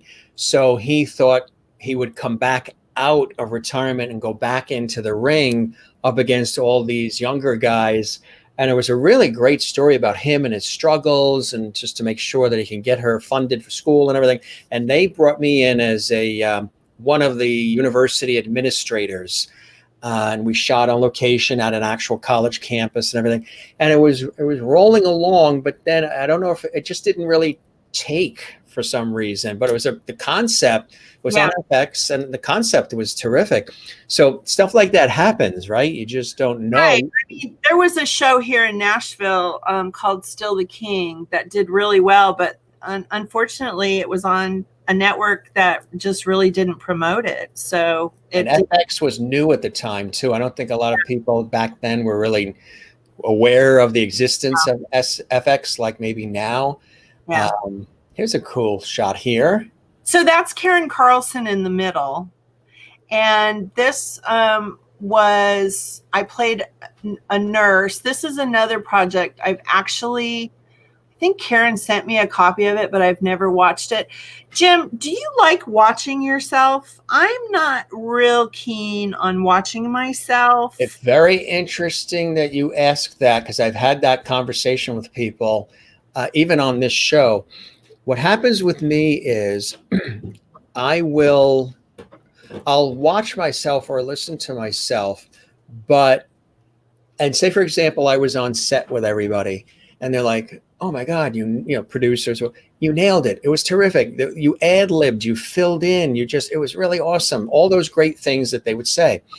I hear it and I appreciate it, especially when it comes from, your peers, industry, but it doesn't quite sink in yet for me, because I'm so still emotionally attached to whatever it is. Even doing this series like this, I will watch maybe some of it later tonight, and I'll look for little nuances and I'll dissect it and I'll want to make it better. But I need to be, in order to really appreciate all the gravitas that everybody sends my way, I need to be emotionally separated. So I can't appreciate immediately what they're saying right away, because I'm still invested in it and I'm still riding high on it. But I can pull tapes out that I did 15 years ago of things and watch it now and say, you know what? That was really good under those conditions, with everything that was going on, the chaos in the studio, and with that level of experience, whatever. Now I hear what they said, but it takes time for me to really appreciate it, because I'm so emotionally wrapped up. Plus, I'm seeing it looking out this way. When it airs, or when I hear it on air, it's flipped. Now I'm seeing it as everybody else is seeing it. So I'll have people in the room when something's coming on TV or whatever, and I'll have them in the room and I'll be like, okay, now when we watch this tonight at 8 or whatever, try to detach that you know me personally, if you can. And would you be convinced by what that guy said? Would you be convinced by, everything he's delivering, by the presentation? And I'll try to do that myself. When something pops up, I'll try to detach who I am from the person that I'm watching to see if I would be convinced by what I'm saying and if there are little things I could tweak. So I'll watch myself for the purposes of looking for different things that I can fine tune and tweak. And would I be moved by what I just did and what I just said? Because I'm always wanting to move people and inspire them. But I know there are some people who, is it Johnny Depp? Doesn't watch like any of his movies. He just, and then it's, I think it was even our friend Dwight Turner, I think, that said. He did. I remember I watched the interview with him. He said, I do next. He says, I go from this and then I detach and I go immediately forward. I will go back because I watch and review to see, I want to see if what I tried to do worked. Right. And it depends on the project too. I don't know. Very much. Yeah. There are a lot of the 48-hour 54s. I've been blessed to work with some really talented writers and directors, and the pieces are usually pretty strong. It's only 7 minutes, and so it's like quick. I know that in the movie Summer Snow, that one, the audition took place. No, it was a callback. I did the audition right before I left Nashville. Didn't hear anything for a couple of months, because usually, depending on the project and the budget, I just figured I didn't get it. And then I was doing home hospice for my mother, and I was in LA, and my mother passed, and I stayed on a couple of weeks to be with my dad. And that's a beautiful thing that you did. My family did that for my uncle. He didn't want to pass at the hospital. He wanted to at home. That's hospice. They are absolutely amazing people. Yeah, you have to try and peek and see if you can see their wings. Yeah. Those people, those are true on earth angels, those hospice nurses. So that was a beautiful thing that you met her wishes to do that and to have that. Well, what happened was mom passed, and I stayed on a couple of weeks, and then sometime within that couple weeks, I get a call back for Summer Snow, and they want me to drive from Nashville to Lexington, Kentucky. And I'm like, my mother just passed, and I'm in California, and there's no way. Is there any way we can do a Skype callback? And so they set up a Skype callback for me. I had never done one of those before. I'm sitting in the dining room at my parents' house, and it was a brother and sister who had written the script, and they were co-directing. And he says, "Do you have anyone there that can read with you?" And my dad, so I'm in the dining room. My dad comes walking in from the kitchen, and he sits literally right next to me, but you can't see him. And he kind of leans over to try and see, what is she doing? And I'm on this Skype callback, and they're like, "Do you have someone who can read with you?" And I go, "No." He was sitting right next to me, because there was no way I was going to read lines with my dad. He doesn't do that. So anyway, they're like, "Okay, no problem." So they read the lines with me, and I got the role. So we're talking about watching ourselves. So I go in, and I had gained quite a bit of weight, blah, blah, blah, yada, yada, grief. Yes. And, so I got to do this about a month after my mother had passed. Let me tell you, that was God, because I needed that shot in the arm more than anything after having gone through the worst loss of my life. And so in the movie Summer Snow, and I do believe it's on Amazon Prime, it is the sweetest film. It is, I mean, grab tissue. It's a family film. It's light faith based. It is a beautifully shot, beautifully acted, and I crack myself up in that. So, I mean, I play Janine. She's the office manager at the dental office, and I'm throughout the film. But yeah, that was one where it was hard for me to watch myself because I was so heavy, but it worked with the character, and it worked, yeah, perfectly for the character, which is the key. We have some more photos, but I want to show some of your material in action. Okay, let's do it. We have a nice reel here, and then we'll come back and show some more photos and yeah, my reel. There's so much missing from my reel because we haven't been able to get, like, Nashville. Summer Snow we tried to rip. There were just so many. I think we've got, I don't know if I sent you a clip of Summer Snow. Take a look. We've got right here. Here we go. We're here to learn how to survive a nuclear strike and make big money doing it.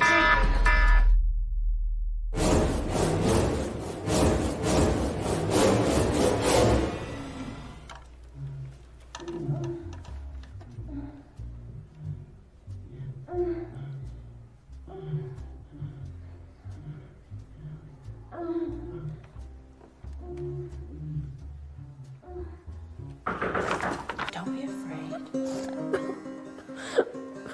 You're going to run. But that would add assault to armed robbery. Though robbing someone at stick point, would that be armed robbery? Of course, if I shot you, then that point wouldn't even be raised. Girls, we've got a live one. Line them up. What do you think? Look at this frickin' laundry. You can't even fold laundry right.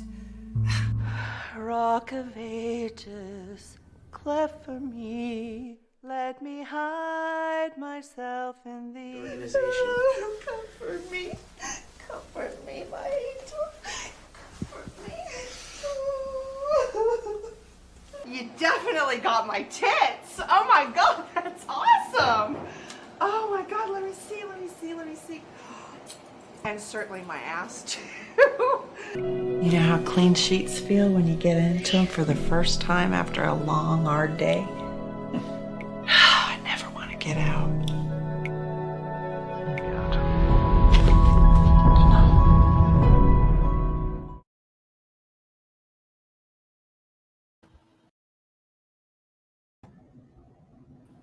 Very cool. Very cool. Yes. A little something. Just a little teaser. Make them wanting more. Make them wanting more, right? Yeah. Crystal and Michael watching from British Columbia, Canada. I'm in my 37th year of hospice palliative care, and I'm sure you did an amazing job with your family. You are the angel. That was beautiful. One of those angels. Thank you for what you do. Carla, you are beautiful inside and out. That is Tess. We have another one we want to share, and we'll get that all set up here. It's cool. All about she. Oh. Here we go. You want to do an intro or do it's just something I kind of threw together. I was playing with my Mac and iMovie, and it's got some historical stuff in it. I think historical stuff is important. It shows where you've come from. I agree 100%. Absolutely, absolutely. Here's all about she. Oh, there's American Most Wanted in there, I know.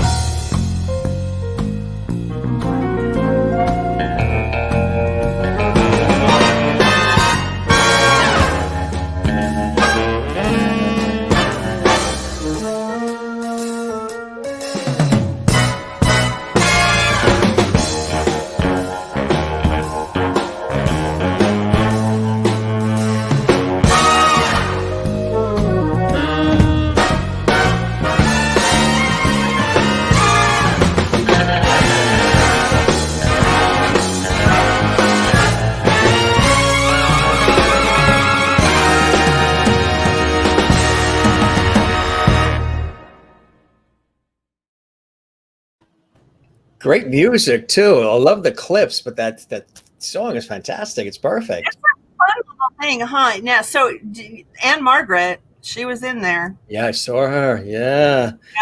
That was she was cool to work with. That was Following Her Heart, where she's a songwriter and she's been writing back and forth with another songwriter. Oh, okay, I heard the kitty. And she ends up coming to Nashville and following her dreams. Yeah, it was originally called something about dreams, and then they ended up naming it Following Her Heart, the working title. Yeah. But that was the one when I went to LA with the Will Work for Food. Yeah, with Anne Margaret. That so was cool. Oh my God. Brenda Vaccaro, she took me under her wing. Oh, Brenda. Yeah. Wow. We stayed in contact for many, many years, but we lost contact. She said to me, all right, here's my fax number. My phone number changes all the time because people try to find me, but my fax number will never change. So if you can't get a hold of me, fax me and I'll call you. So I had to do that for several times. Fax, yeah. And all of a sudden the fax number didn't work anymore. So they found her through the fax number. Yeah, they must have. That is funny. Film incentives, Tennessee. So I have been, ever since I moved to Tennessee, they call us the volunteer state. Mm-hmm. And we truly are volunteers here. We do a lot of, I've been on the board of directors of FilmCom, which is the marketing and distribution seminar. That's where I met and pitched my show. I met Jordan from LA. The executives come in and you can pitch your show, your ideas, your features. You can talk about your scripts, different things. Well, that's cool. We have quite a film community here in Nashville. And that is the part of it where we are trying to get our legislators to give us more money. I believe this was prior to the show Nashville actually coming to Nashville. And it did make a difference because that's the Capitol building off the distance. And I was there because I'm a behind the scenes photographer as well. I should have sent you some of that too. So that's one of my photographs. I took a lot of photographs that day of our community. That's awesome. That's really nice. I mean, I've been on the picket lines for SAG-AFTRA, for commercials contracts. I'm about my community. I'm about rights. This is where we're recording. Those are board members of SAG-AFTRA, brilliant, talented. And I'm doing a character voice for a legislative piece where we're once again trying to get the legislators to continue and expand our rebates. We have rebates here instead of incentives. Georgia, of course, is kicking everybody's butt on, incentives. But now Tennessee needs to get their bleep together so that we don't. That is me running for local board and convention delegate. Every 2 years, the union has a convention and we do legislation for the union. And so it's just, I've been on the board now almost 26 years. This is at the Nashville Film Festival. Next to me in the middle is Mike Montgomery. He's our current president of the Nashville local. Marty, before she lost weight, she's like this little disappearing person now, little tiny thing. She was on, we have a panel every year, SAG-AFTRA at the Nashville Film Festival, of which just had its 50th anniversary. Now, again, that was probably a year or two prior to that last photograph. There's Laurie White, the gentleman in the, what do you call those things? In the striped Peter. Suspenders? Yeah. Suspenders. Yeah. Peter Curlin, he's an Academy Award winning composer. Laurie White, rest in peace. She was a country music artist, and she was in the movie with Tom Hanks at the very end. What's the one where he's on the island for? Oh yeah, I know which one. Yeah, I Yeah. can see it. Yeah. And then he goes to deliver that package that he sent Mhm. with angel wings on it, and Laurie White was the one that he gives the package to. And then that's Ed Amatrudo, who was a regular on the show Nashville. He's a dear friend and fellow union member. And then there's Mike Montgomery again next to me, the president. And then this is me. I did this with Tracy Ficelli. She's a director, writer, DP. This was for a contest, and she asked me if I would come out and do this shoot with her, and that's my guitar. I wish I could play it, but anyway. So just, this is the makeup artist. No, this is the hairdresser on Nashville. These girls, we've all known each other for years. When we get to work together, there's the makeup artist. I always love all the pretty things, and I love black and whites. Remember the days, well, you're not as old as I am, but where headshots used to be black and white. Sure. I loved those. Mm-hmm. And there, of course, is the two stars of Nashville. What was it like being involved with Nashville? Well, here's the thing. What was frustrating, that's Jonathan Jackson. My scene was with him. It was at the wedding. It was the 4th season, and it was the season opener was the wedding, where being on Nashville was great. I mean, the thing is that a lot of actors were coming in from around the country and Atlanta, because the casting director was out of Atlanta, and then the main casting director was out of New York, who really did not know what the talent pool was here. And we actually had a workshop with her through the SAG Foundation later on. And it was right at the end of Nashville being produced. And she was like, she apologized to us. She said, I am so sorry. I had no idea the talent pool that was here. We would have really looked at you all for, bigger roles. And some people got in. I had friends that had auditioned 16 times, and talented actors, never got cast. I actually told my agent, I said, look, I'm going to hold out. I don't want to do 3 lines. I don't want 5 lines. I want something with meat on it. Well, I kept watching the show, and I could tell I didn't really fit that show. And so we thought that they were going to end, that it was going to be the last season. So an audition came through, and I said, all right, I'll do this one. And I got it. So it was my 4th audition for the show. Because I had auditioned for a couple of parts in the pilot, and then just a couple. And then finally I went, no, I'm going to hold out. So yeah. That's cool. Here's another. This is Secret Society. This was it was a contest for the Nashville Independent Film Festival. It was called the Actors Challenge.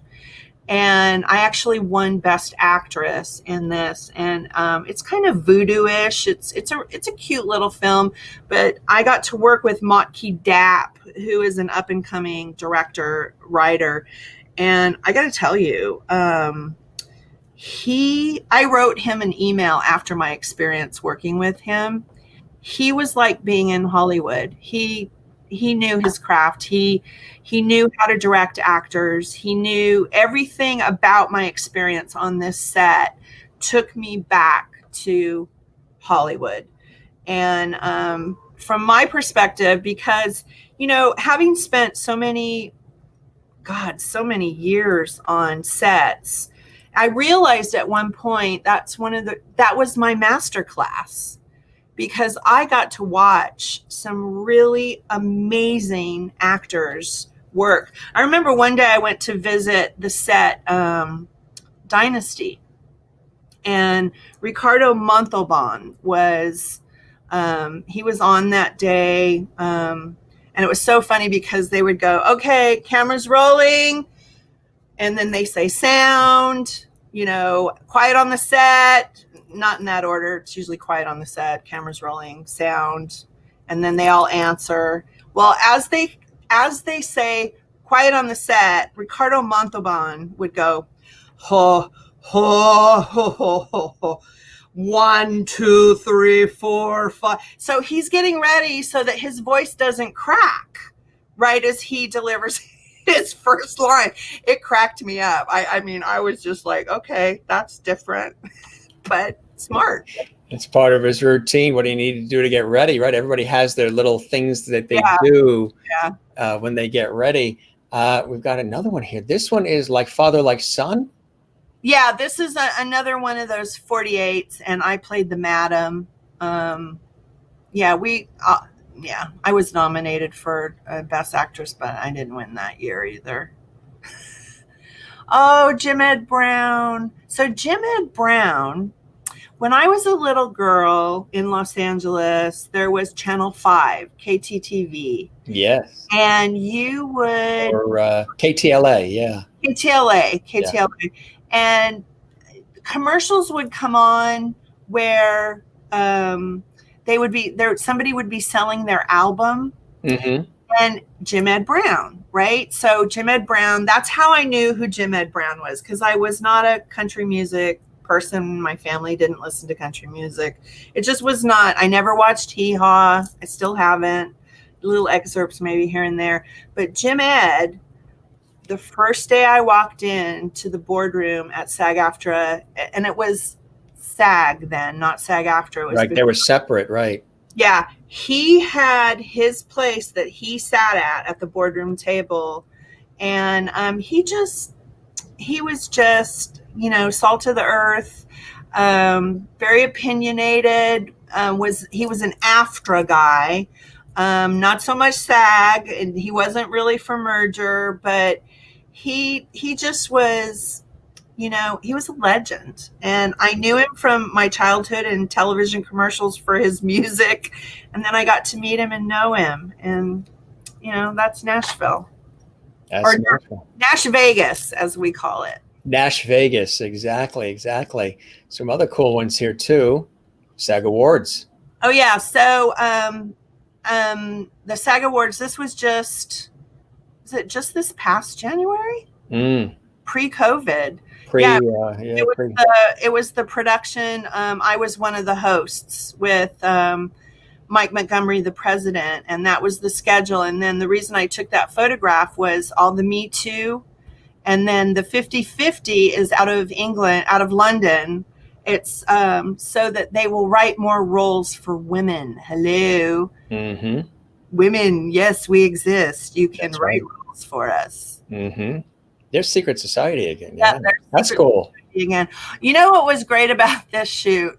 You said Melissa McCarthy. So I'm shooting, the camera is just on me, and you could see how dark it was, and they were shooting my close-up. Not there, but, in the actual. That's what I looked like.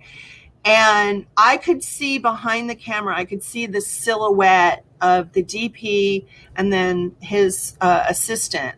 And I'm doing my lines, and the lines were odd and funny. Of course, it was a comedy. And I could see them laughing behind the camera. I could see their silhouettes moving. They were trying not... But, and here I am, and I'm having to look straight in, and I see their silhouette. I'm like, oh, my God. Yeah. That's funny. A couple of people are noticing our wrists. Seems like you're a collector of these things, too, huh? Really nice. Yeah, I love...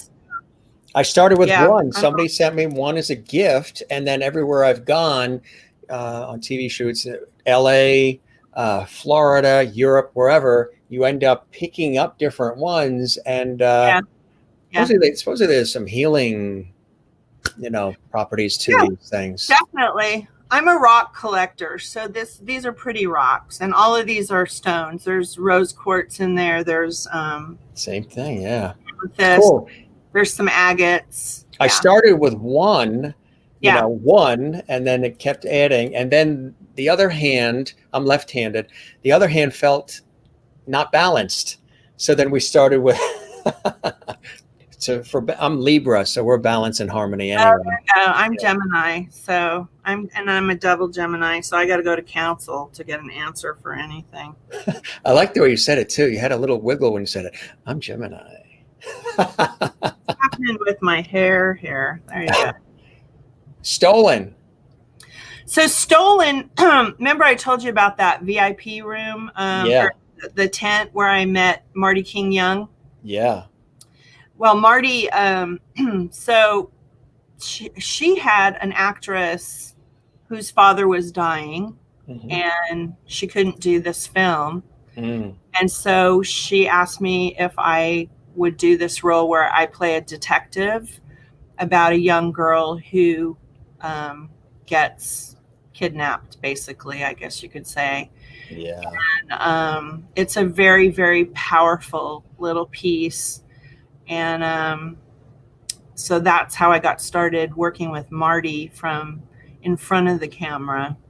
Yeah, that's incredible. You look very happy there, focused and happy. Yeah, I'm happy because I'm on set. If I'm on set, I'm home. You feel at home. Oh, yeah, totally. Summer snow, red carpet with the cast. And then the little girl, oh God, Carla. If Carla could only remember names. Where's Marty? Marty, you still with us? Yeah, she'd have to look it up. So those are the writers with the little girl on either side. This little girl, she was on the show Married. Rachel, her name is Rachel. Anyway, you got to watch this kid. Yeah, Marty is Wikipedia. Yeah. That's funny. But then Tesla Bella is funny. She's another one. That's hilarious. Nice pictures. Cool. Yeah, so this was the red carpet in we were somewhere outside of, what's the town where Elvis is from? Graceland? No. Oh, he was born. Starts with a T. Carla was the best detective ever. Marty, we're putting you to work. You got some answers? So the red carpet, we went to a theater and they did a limited opening and we got to sign posters and it was fun. I mean, the red carpet's fun. Yeah. Sitcom writer's room. This was for my our show, and I can't tell you anything about it. Unfortunately, here's the girl's name in the summer. Rachel Eggleston. See, Marty she comes to the rescue again. Yes, that's the little girl's name. Yes, and Elvis's town. Tupelo. Linda Hutchinson. Good job, Tupelo. What great viewers we have, right? Yeah, I wish we had door prizes or something we can give them. Everybody gets a car. You get a car. You get a car. I'll get to that. Oh, no, that would be the Oprah Winfrey Show. The cars. So this was our third table reading for our sitcom. And these are all writers. They are three of them in that room. They're not all there. Only two of them are left. But we have stand-up comedians in there. We did a reading at the SAG-AFTRA office in Nashville. And this was the best. This was such a great day because we read the script and then we spent the entire day punching the comedy up. Yes, laughter is the best medicine. Yes, and yes. I agree with Tess. Very much so. And you're doing it here. Oh, this was something I just did. I co-produced this film called Takaro 5, and it's a Western-ish kind of film. And I'm just the character girl. I basically bake a cake that's poisonous, and the whole thing is to kill this one character. And I play the crazy aunt. Self-Offense was a film that I did. There's Susanna Devereaux. She's in a lot. I've worked a lot with Susanna in front of the camera. We did a film called Diamonds in the Rough. I don't know if I don't think I have too many photographs from that. But this is at That's the one we showed earlier. Yeah. That one is Last Rock. Yeah, that was Diamonds in the Rough, but I don't have like character stuff. I wish I did. I know Augustine is the one who has those somewhere. Anyway, what were we talking about? You were looking at Self-Offense. Yeah, Self-Offense was about in my reel, there's a point where I get slapped in the face. It's about abuse. This film is about there was a clip on, is that the one where you had the clip on your reel and the woman in the kitchen? Was that was she playing your mother? Judy Jackson, she's a part of my tribe as well. She was playing your mother in that? She was playing my mother. She slaps you, yeah. Slapped me. That's a heck of a slap. Let me tell you, she slapped me about 8 times actually, and she'd say to me, "Oh God, I don't want to hit you." And I'm like, Judy, I said, Judy, just come on, just go for it. Just I'll be fine. Judy. Yeah, exactly. Wow. And were you? So that one was all about abuse. So each character was being abused in a different way, and I was being abused by my mother in that. Here's another.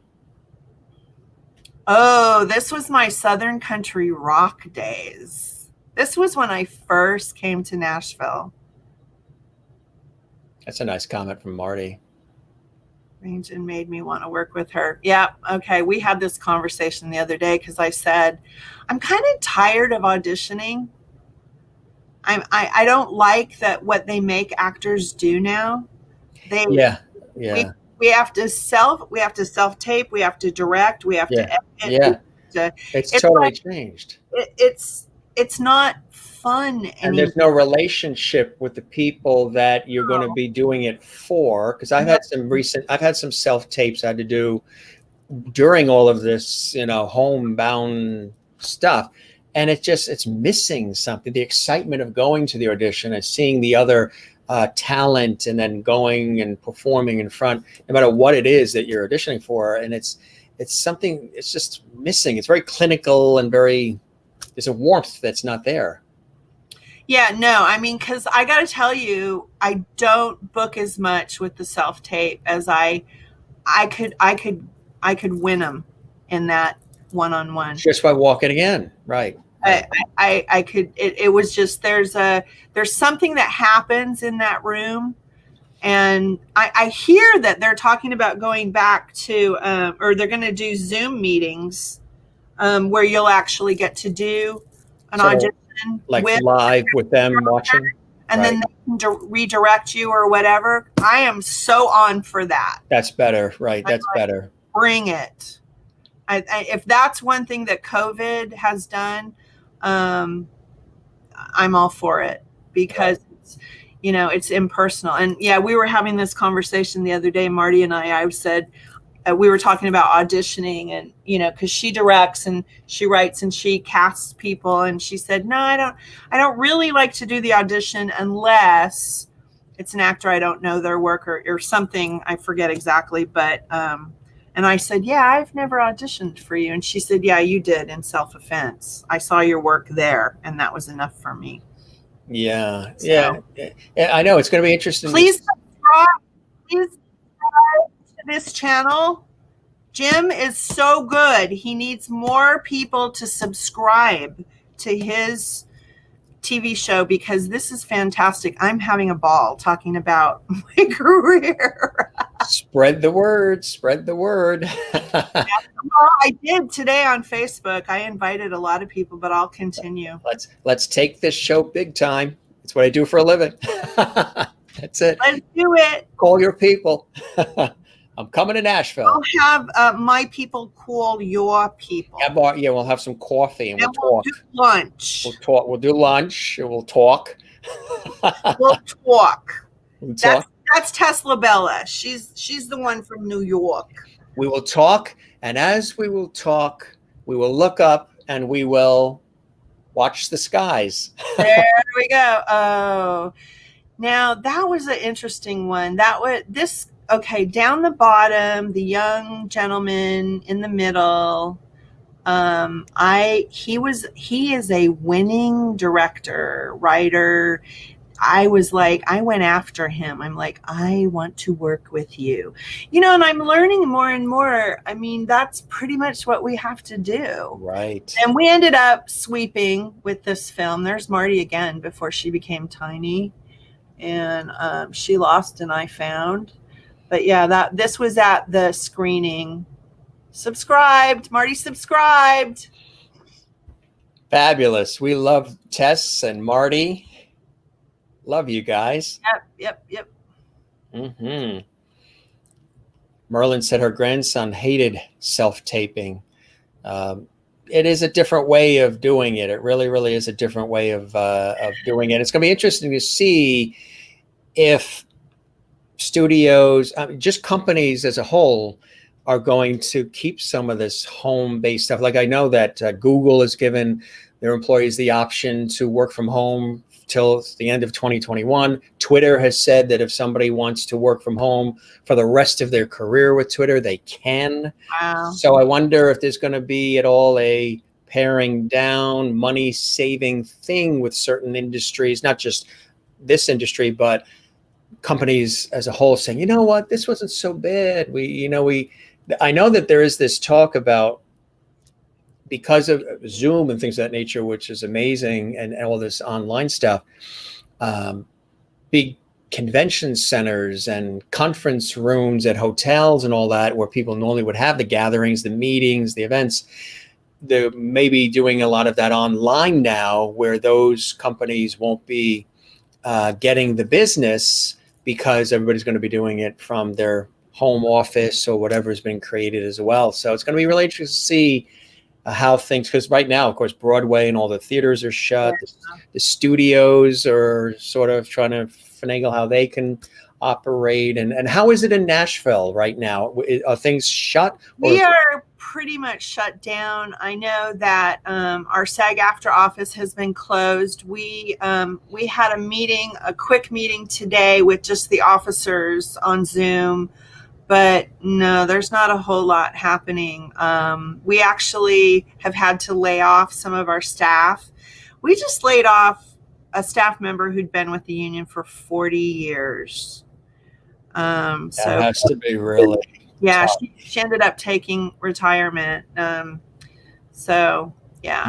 just, That's a difficult. It's going to be interesting, but we all have to know that there is always goodness that has to counterbalance. Right.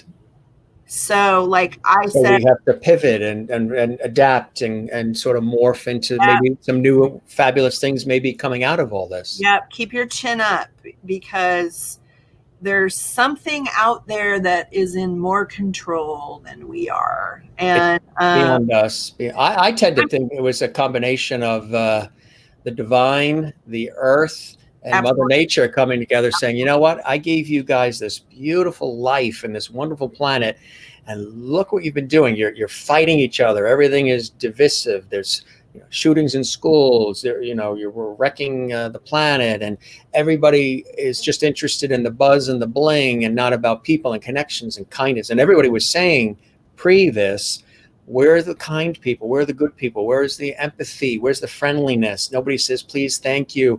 Everything is now just no problem. Yeah. And that's funny. I said that. I posted it on my Facebook page once. I said, just to throw it out there, not to make a editorial comment, but just to throw it out there to see what people would say. And it was, when did we ever go from saying you're welcome or my pleasure to just saying no problem? Because if it was a problem for you to do it, I wouldn't have asked you to do it. So, because I usually say my pleasure. Wow. And all these people came out of the woodwork, said, I've never thought of that, of all ages too. Because a lot of times people will say, you know, maybe some of this 19 will say, no problem, or whatever, instead of saying you're welcome or my pleasure, or, you know, I had people that were 80 that said, oh no, I just started saying no problem. And I didn't realize that's what I'm saying, but it really should be you're welcome or my pleasure, because it wasn't a problem for me to do it in the first place. Right. So it got people thinking, and everybody was like, you know, you're right, you're right. So a friend of mine works in retail, and I said, you know what, when you go in to the market tomorrow, just try this. When you go in, when you talk to management and you talk to other staff and when you talk to the customers, instead of saying no problem, just try my pleasure. Just try that. Try my pleasure and see what happens. Yeah. He went in. It was my pleasure for the staff, my pleasure for the management, my pleasure for the customers. Customers were actually thanking him for saying my pleasure because they were so used to no problem and everything else. Well, I mean, think about it. No problem. Okay. Just feel it. You can close your eyes and hear those words, no problem. Then close your eyes and hear the words, my pleasure. It's a higher frequency. Definitely. A higher frequency of words. My pleasure. I was talking to Dwight earlier today, and we were talking about the show, and you know, we'd done the pitch and everything, and we were waiting to hear something. We don't know. I mean, this was a different pitch than anyone that we had ever done before, so we don't really know what the protocol is. And he said, well, I'm going to hope for you. And I said, please don't. I said, please know for me. I like that. Because hope has doubt. There's doubt in there, even if it's a little bit. But knowing is knowing. It is. More confident and right. It's right. Just our words are so powerful. They really are. I mean, everything that we say and do, they really are. They absolutely are. So a simple change like to my pleasure wasn't knocking no problem, but it brought it over to a different thing, and it just created a totally different response. And like Jennifer Barry here, I think, says people need to take care of the earth and each other. Maybe there will be more peace and love and zen. Amen. Out of all this, because I really do think it was a divine Mother Nature, Earth coming together and saying, "Look, we're throwing these hurricanes and tornadoes and all this stuff at you, and nothing's working. We're gonna give you everything: the economic situation, the civil unrest, and the health situation, and then throw in a couple of hurricanes, tornadoes, earthquakes. See how you can handle it, and see if you'll be able to rise from the ashes better, more loving, empathetic, kind, listening to each other instead of just talking at each other." And my hope isn't returning to normal. It's maybe going towards better. Right. Exactly. And know it.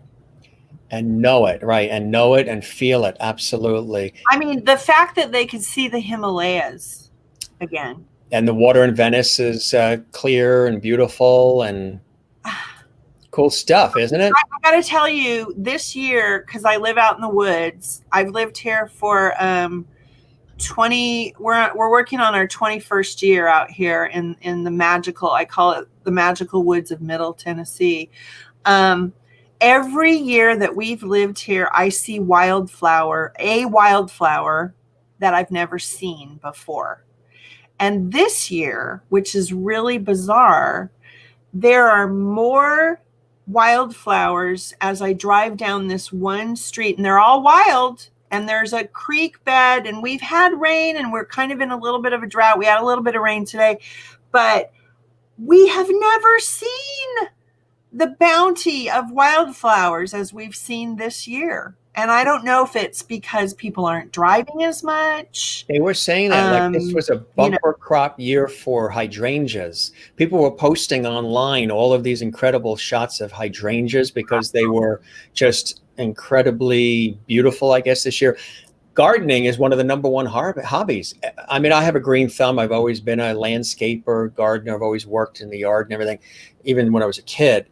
But gardening has become really, really popular amongst people. Like Amanda McBroom last night said that she started her very first vegetable garden ever as a result of all of Yeah, it. we tried this year, but we have too many trees. My tomatoes are this big. Cherry tomatoes. And the skin is really thick. I bite into it and it's like, oh yeah, it tastes really good, but on Takes a tooth out, right? Yeah. Now, there's something else people might not realize that you are adept at, and that is being a author as well.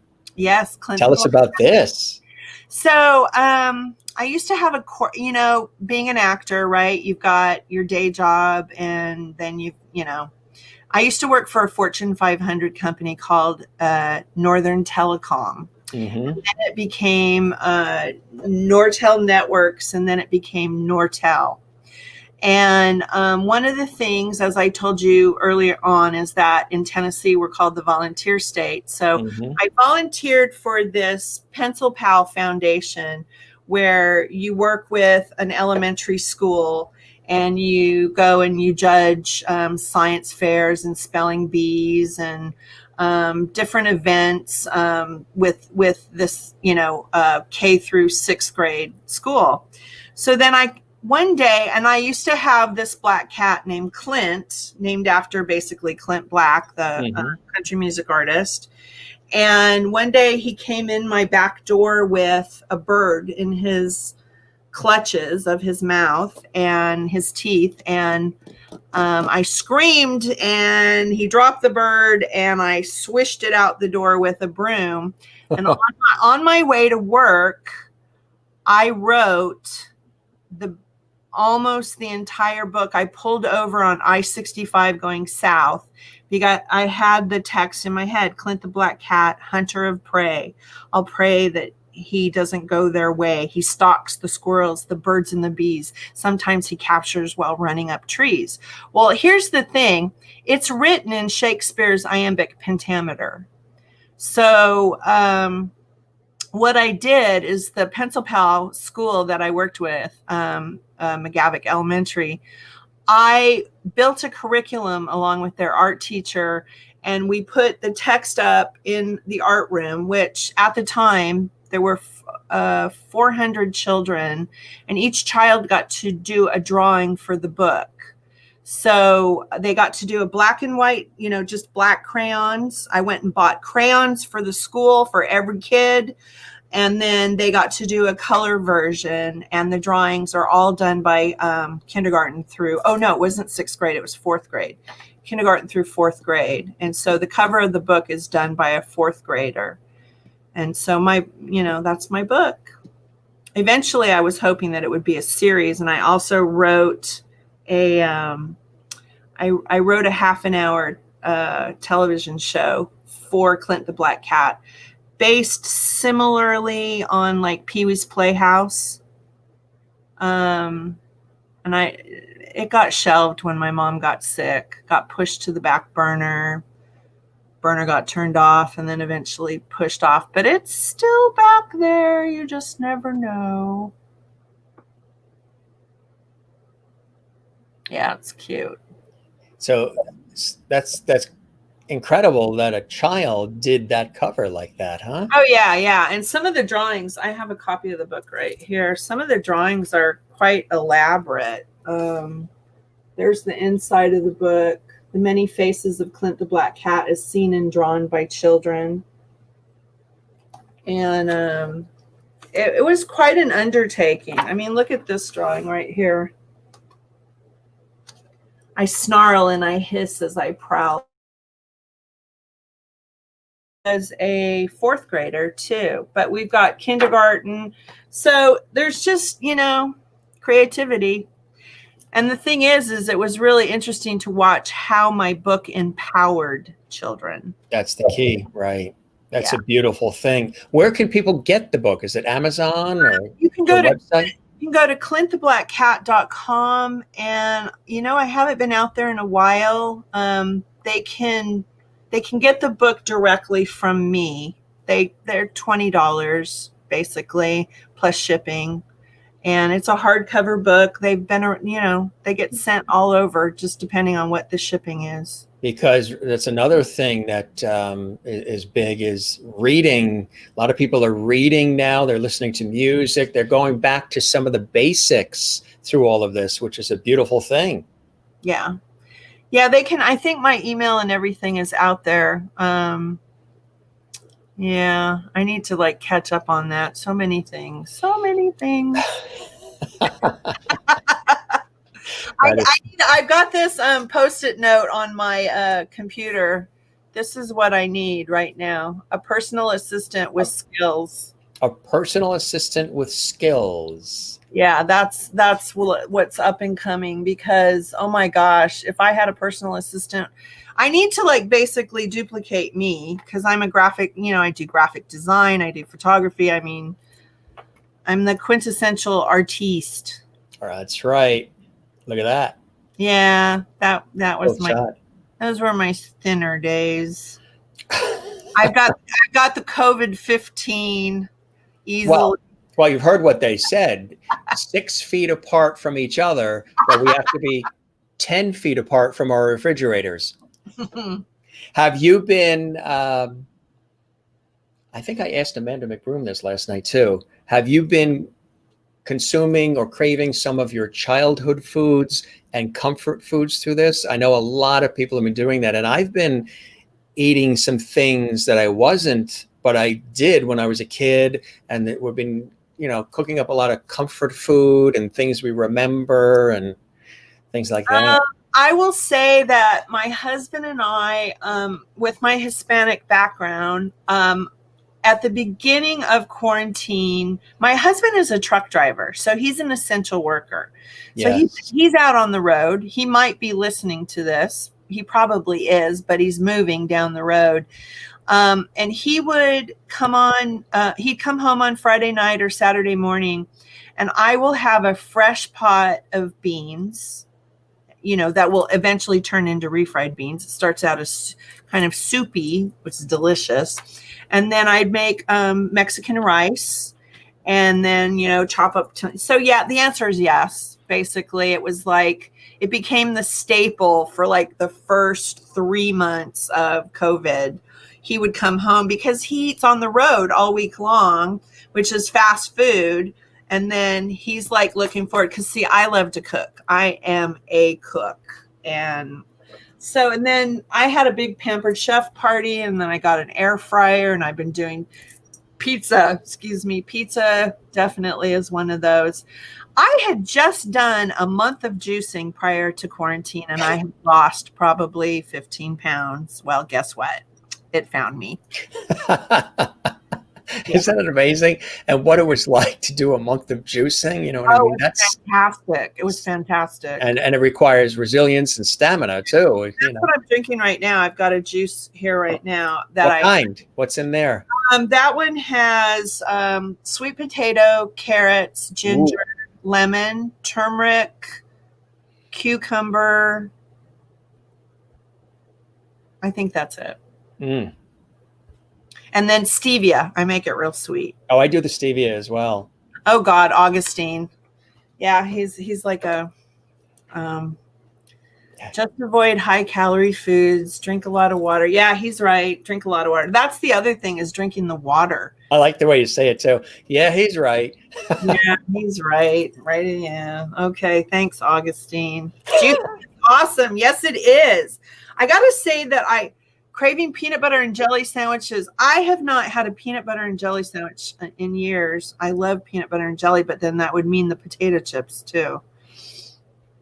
Yeah. We had, I don't know if it made it out to the West Coast. Maybe it's just a East Coast thing, or maybe even a Northeast thing.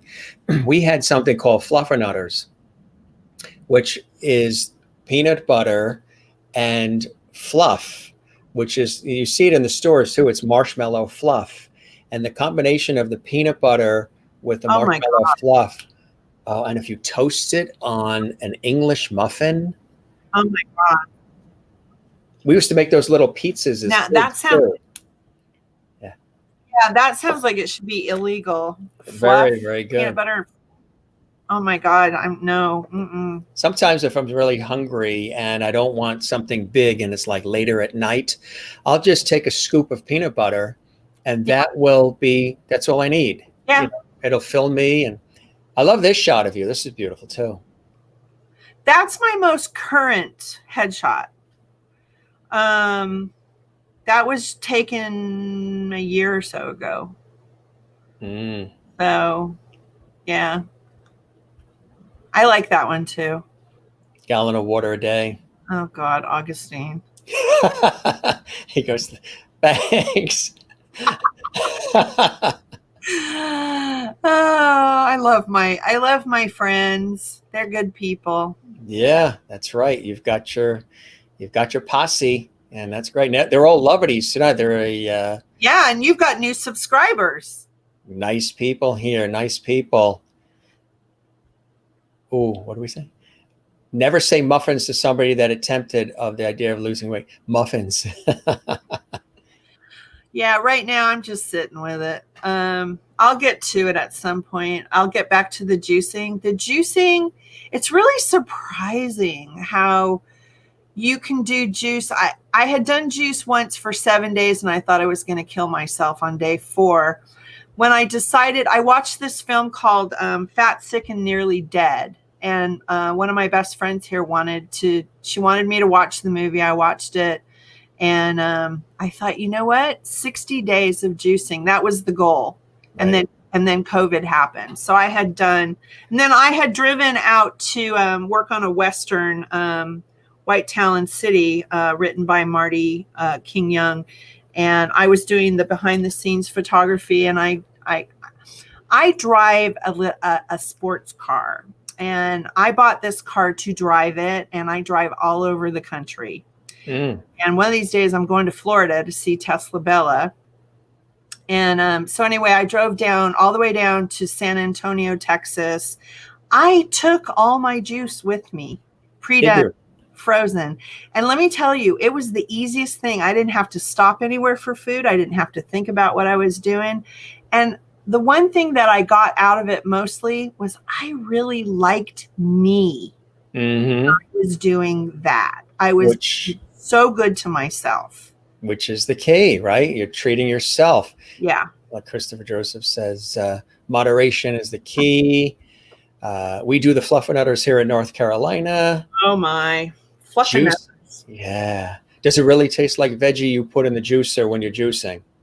What I do is I cover it up with lemons. So then, and you begin to learn what you like, because I love beets, which I would never eat beets. As a kid too, never, right? I will juice beets and ginger and lemons make everything taste really good. And then I put in stevia, liquid organic stevia, to sweeten it, because I have a sweet tooth. So that's where I'll get my sweet. Good stuff. Good stuff. A little behind the scenes information there about Carla Christina. There you go. Yeah. So,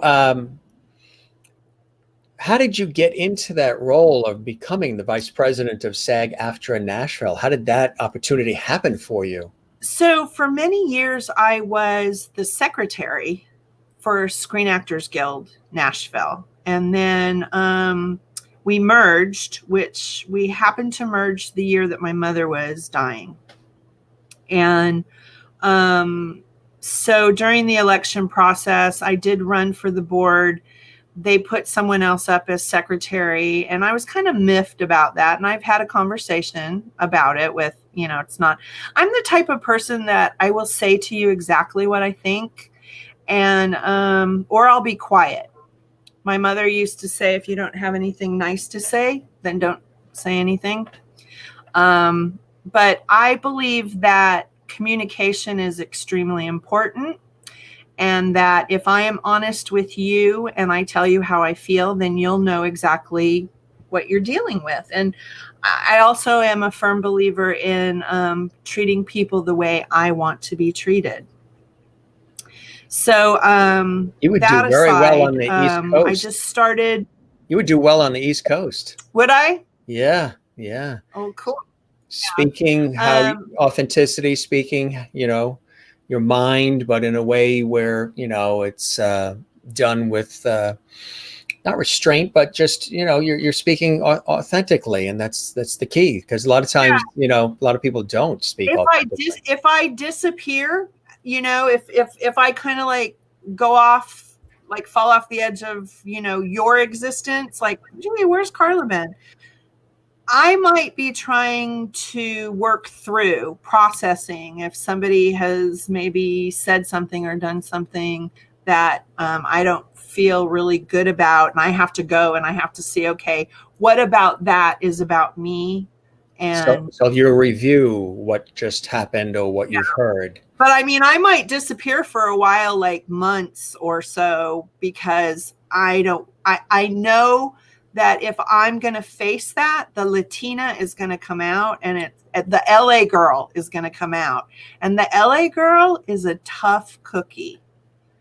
And, you know, she's not necessarily skilled at all times, but she's going to be honest. And, you know, when someone says to me, you know, they ask me a question and they want the truth, and I'll say, Are you sure? Are you sure you want the truth? You want my truth, because it's going to be my truth. It may not be your truth, but it'll be my truth. And, you know, I have a cousin who basically never spoke to me after I gave her the answer to something. So, oh, well, I told her. That's it, you know. That's it. So as far as SAG-AFTRA goes, or SAG, it was SAG first. So I was on the board of Screen Actors Guild for, gosh, I don't know, probably 18 years. I just ran for it. Every 2 years you have to run again and again. And because of working on the incentives and we have ActorCom here, we have different programs. Oh, and then of course I did the Actors Alliance for 4.5 years. I hosted it. It was a once a month meeting for actors, and we educated. We have a lot of non-union actors here. We invited everyone. We would have panels. We would teach people how to be on set. We would do scene work. We would do workshops. We'd invite casting directors. So I started to, my people knowing me got elevated. And I mean, people will tell me, I'll meet people like Alice Raver. She's like, I knew of you for years before I ever met you. And I didn't know that was going on. I mean, I was just doing my volunteer work and trying to get the tide to rise for everybody. Right, exactly. So I've stayed on the board of directors. It has felt right for me to stay. And then our vice president, he is now our national board member. So the slot was open. And what's his name? Andrew Capelshaw is our national board member, and he's a lawyer, and it's really cool having a lawyer on the board. I mean, and I got nominated for vice president, and I won it. And I don't know if anybody went against me. I think once my name went up, they went, oh, no, I'm not going to. But a friend of mine said he was going to run for it, and he said no. Once your name went up, he's like, I wasn't, you know. So I think it's just years of I love you too, Tess, and she's a board member in Miami. She said your book is on Amazon. It's not anymore, because Amazon you don't make any money on Amazon. You basically, it costs you to be on there. So it says it's there, but I don't fulfill it because it ends up costing me money. So is that kind of like Life Goes On? Your credit is there, but you weren't really there. Similar. Similar sort of thing. I know. If you go to Clinton like that, yeah. And I have plenty of books. So the website again for the book is the name of the book, the title? Clint the Black .com. Yes. Perfect. Because a couple people have been asking, so that's beautiful, and everybody should get a copy. Oh. And holidays coming up, and birthdays.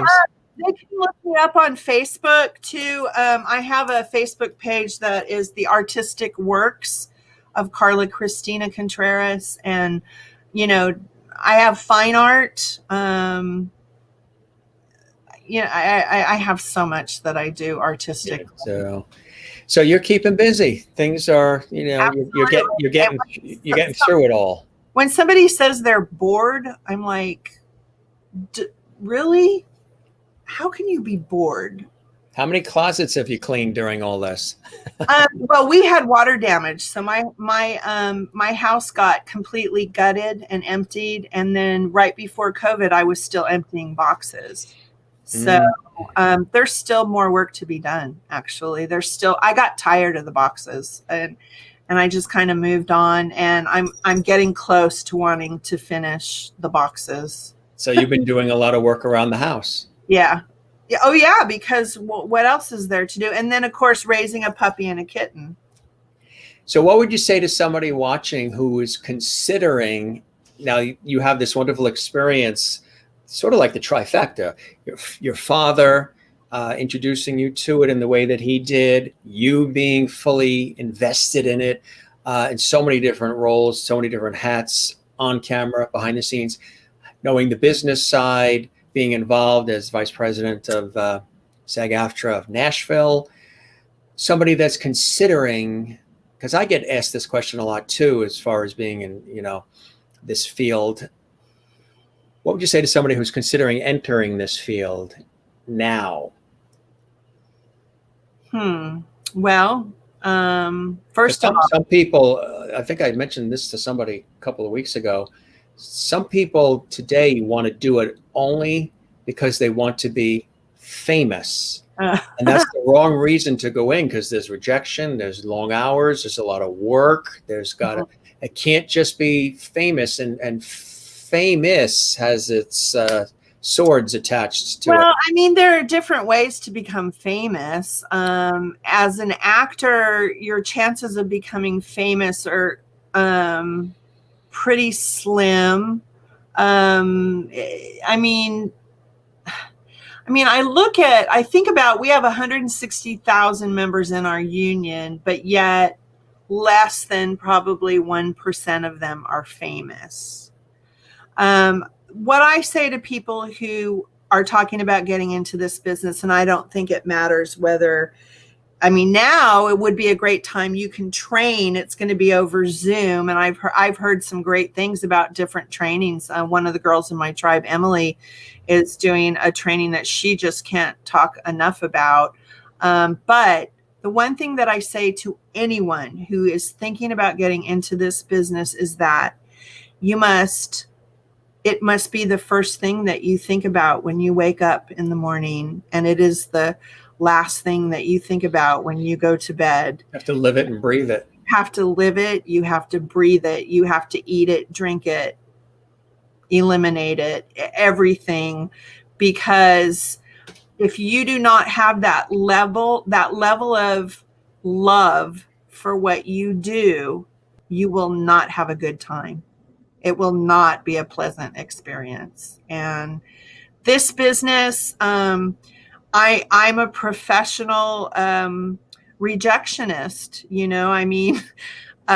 The majority of what you're going to get is rejection. And then hopefully someday there's going to be something that happens in your career. And I will tell you, 25 years ago, 35 years ago, walking down Sunset Boulevard, Hollywood, the Walk of Fame, the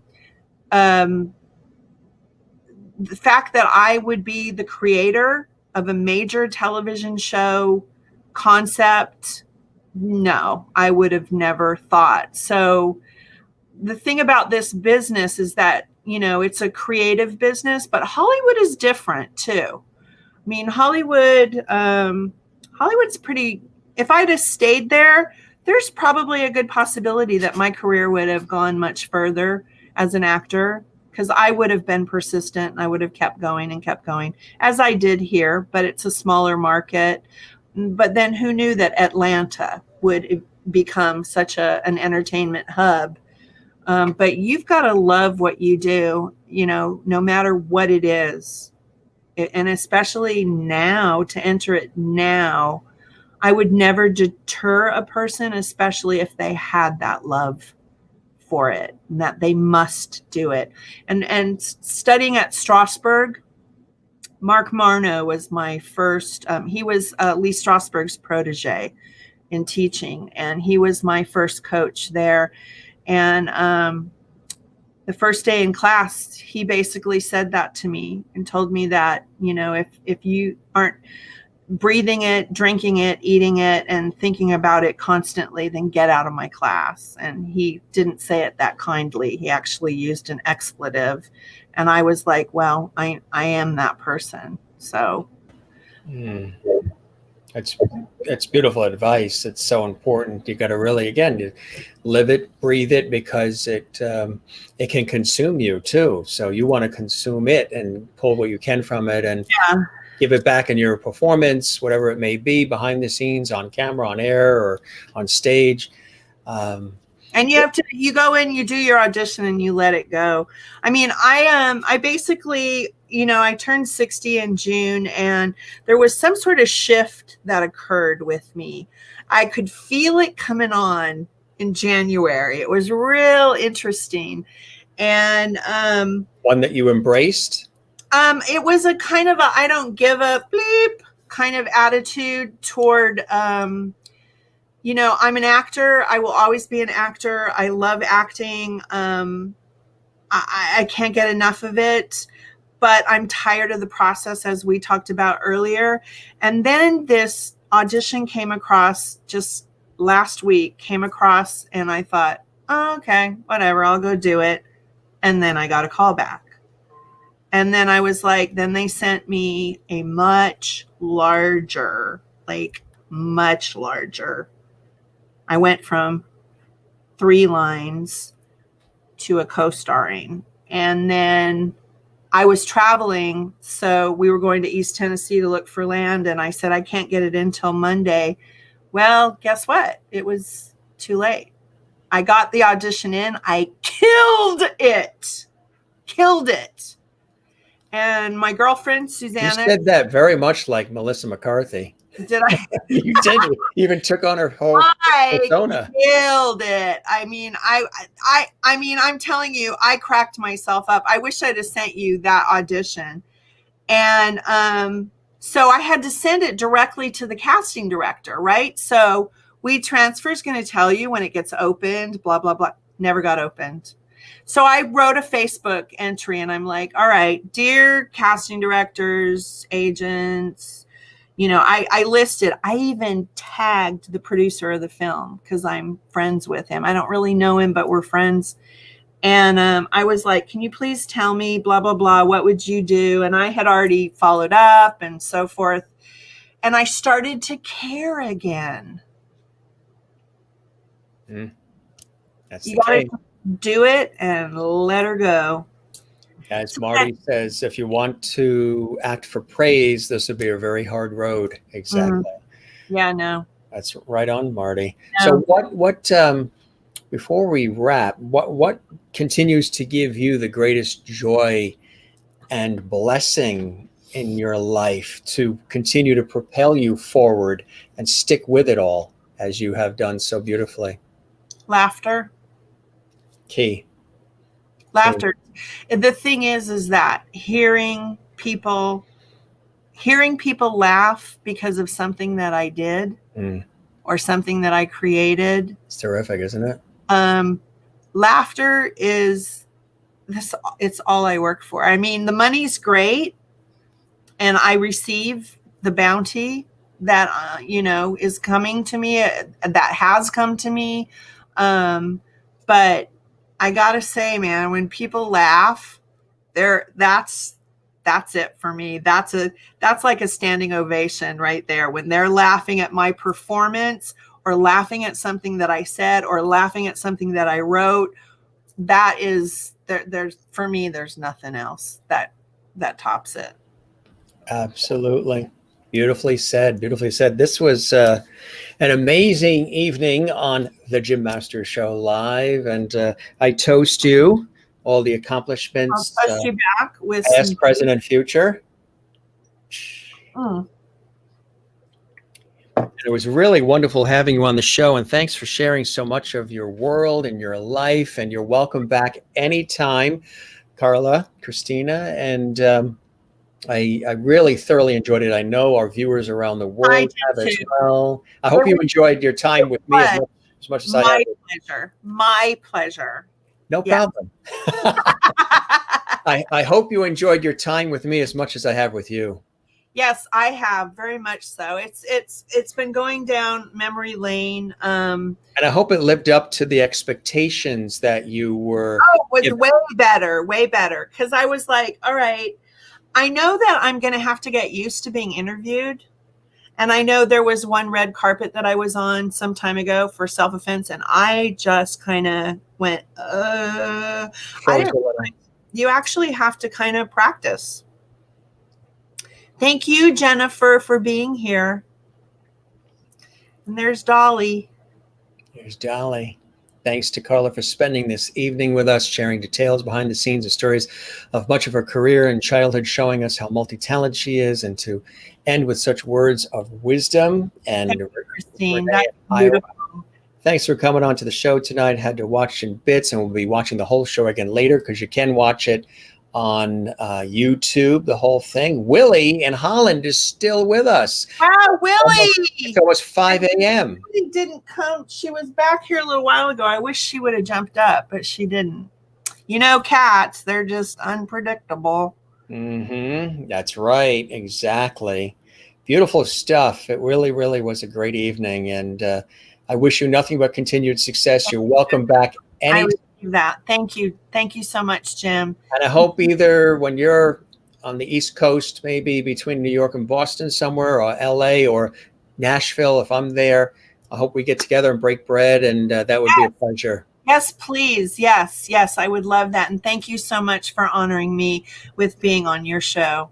I just appreciate it. Nth degree. My pleasure. You're now considered one of our loveties. Oh, I'm a lovity.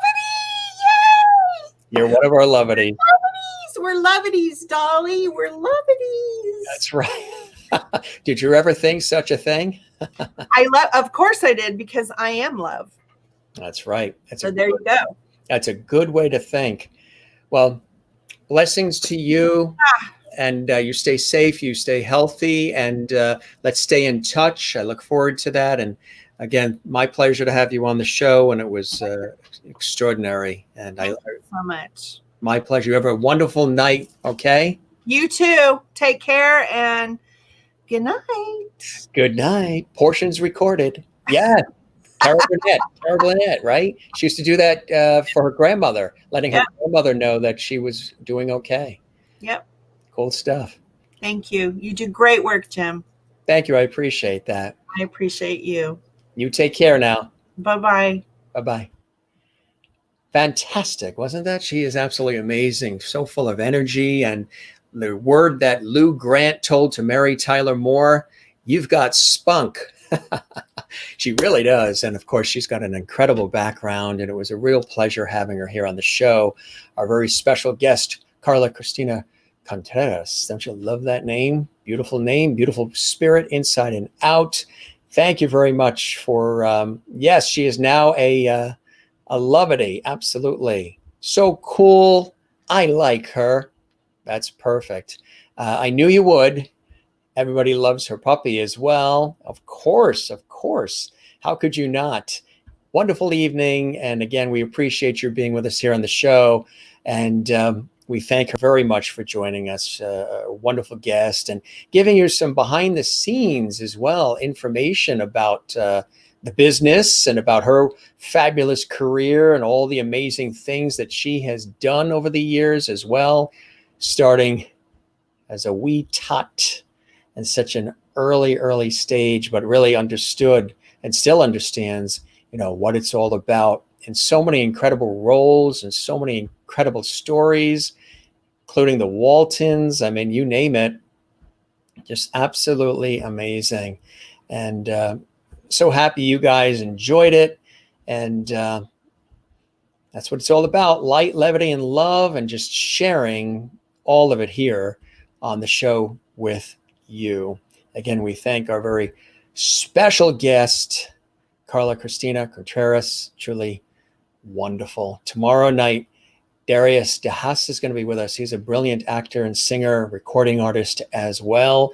He's going to be with us live. That's going to be amazing tomorrow night. And Semina De Laurentiis, another brilliant actress and performer, is going to be with us on Friday night. And then Randy and Ann Dorman are going to be with us. They were with us earlier on YouTube watching. They are music industry legends, also in the Nashville area. They're going to be with us as well. Good night, Willie, our viewer of the week there in Holland. You can get some sleep. You can go to bed now. Summer Snow, we'll watch it. Terrific. Thank you, Marty. It's great to meet you as well. Thanks for all of your great comments and being our Wikipedia for this evening with some of those questions. Appreciate that. And I wish you blessing as well. All right, gang, we're going to wrap up. And you know how we wrap up here. Good night to you, Kathleen in New York City. It was a pleasure having you on the show as well. She was one of our viewers of the week a couple of weeks ago. And Kathleen and I were actually on the Rachel Ray show, which was really cool about 1.5 years ago. We'll have to do that again. All right, guys, this is what we do. We say relax, breathe, love one another, take care of one another. That's what it's all about. Be good to one another. And through thick and thin and crazy times like we're in now, try to relax. And believe me, I have to, as your host, I have to remind myself of this very often. Relax and breathe. Don't forget as well, as we always say, or if you're new with us here on the show, we hope you'll join us regularly, 7 p.m. Eastern, 6 Central, 5 Mountain, and 4 p.m. Pacific on the Jim Masters Show live every night, YouTube and Facebook. I might be the star of the show and the host and executive producer. However, you guys are the stars as well. All of you are the stars of the Jim Masters Show live. Everybody looks for this star too. I'm telling you, I should rename this Off the Wall because all these props are from off the walls here at the house. All right, gang, we're going to sign off. Everybody's here. George and Jeannie and Silver and Jimmy, the whole gang. Blessing and a joy having you with us. Continue to spread the word. We're here every night for you. Inspiration, positivity, levity, information, education. That's what this entertainment lifestyle talk show series is all about, and it's designed for all of us to enjoy. So spread the word. Marilyn and Wichita, Kansas, good night, good show. And Crystal, that's very nice. You're sharing that with us as well. Very beautiful. You're an angel as well. You're very welcome, Jennifer. My pleasure. Renee in Iowa, my pleasure. Thank you, Merlin, watching in Innerkip, Ontario, Canada, as well. You take care. You take care. And a blessing. We will be back tomorrow, 7 p.m. Eastern, 4 p.m. Pacific. This is Jim Masters. Thanking you for your time this time. Till next time, one more coming in. I hope to sleep tonight. I ended up working and watching the meteor showers all last night. Good evening, Jim, a.k.a. Mr. Lovity. And Linda, good night to you as well. For everybody here, beautiful evening. Wonderful having you on the show. You take care. Love having you here. It's all about Lovity. Good night, gang. We'll see you tomorrow. I'll be here. If you're not here tomorrow, you can watch all the shows at Jim Masters TV on YouTube in the archives. And subscribe to YouTube, Jim Masters TV, if you can as well. All right. Have a good night. We'll see you again tomorrow. Thanks for being with us. Another great show as we continue our wonderful journey together here on the Jim Masters Show live. Have a good night. Bye-bye.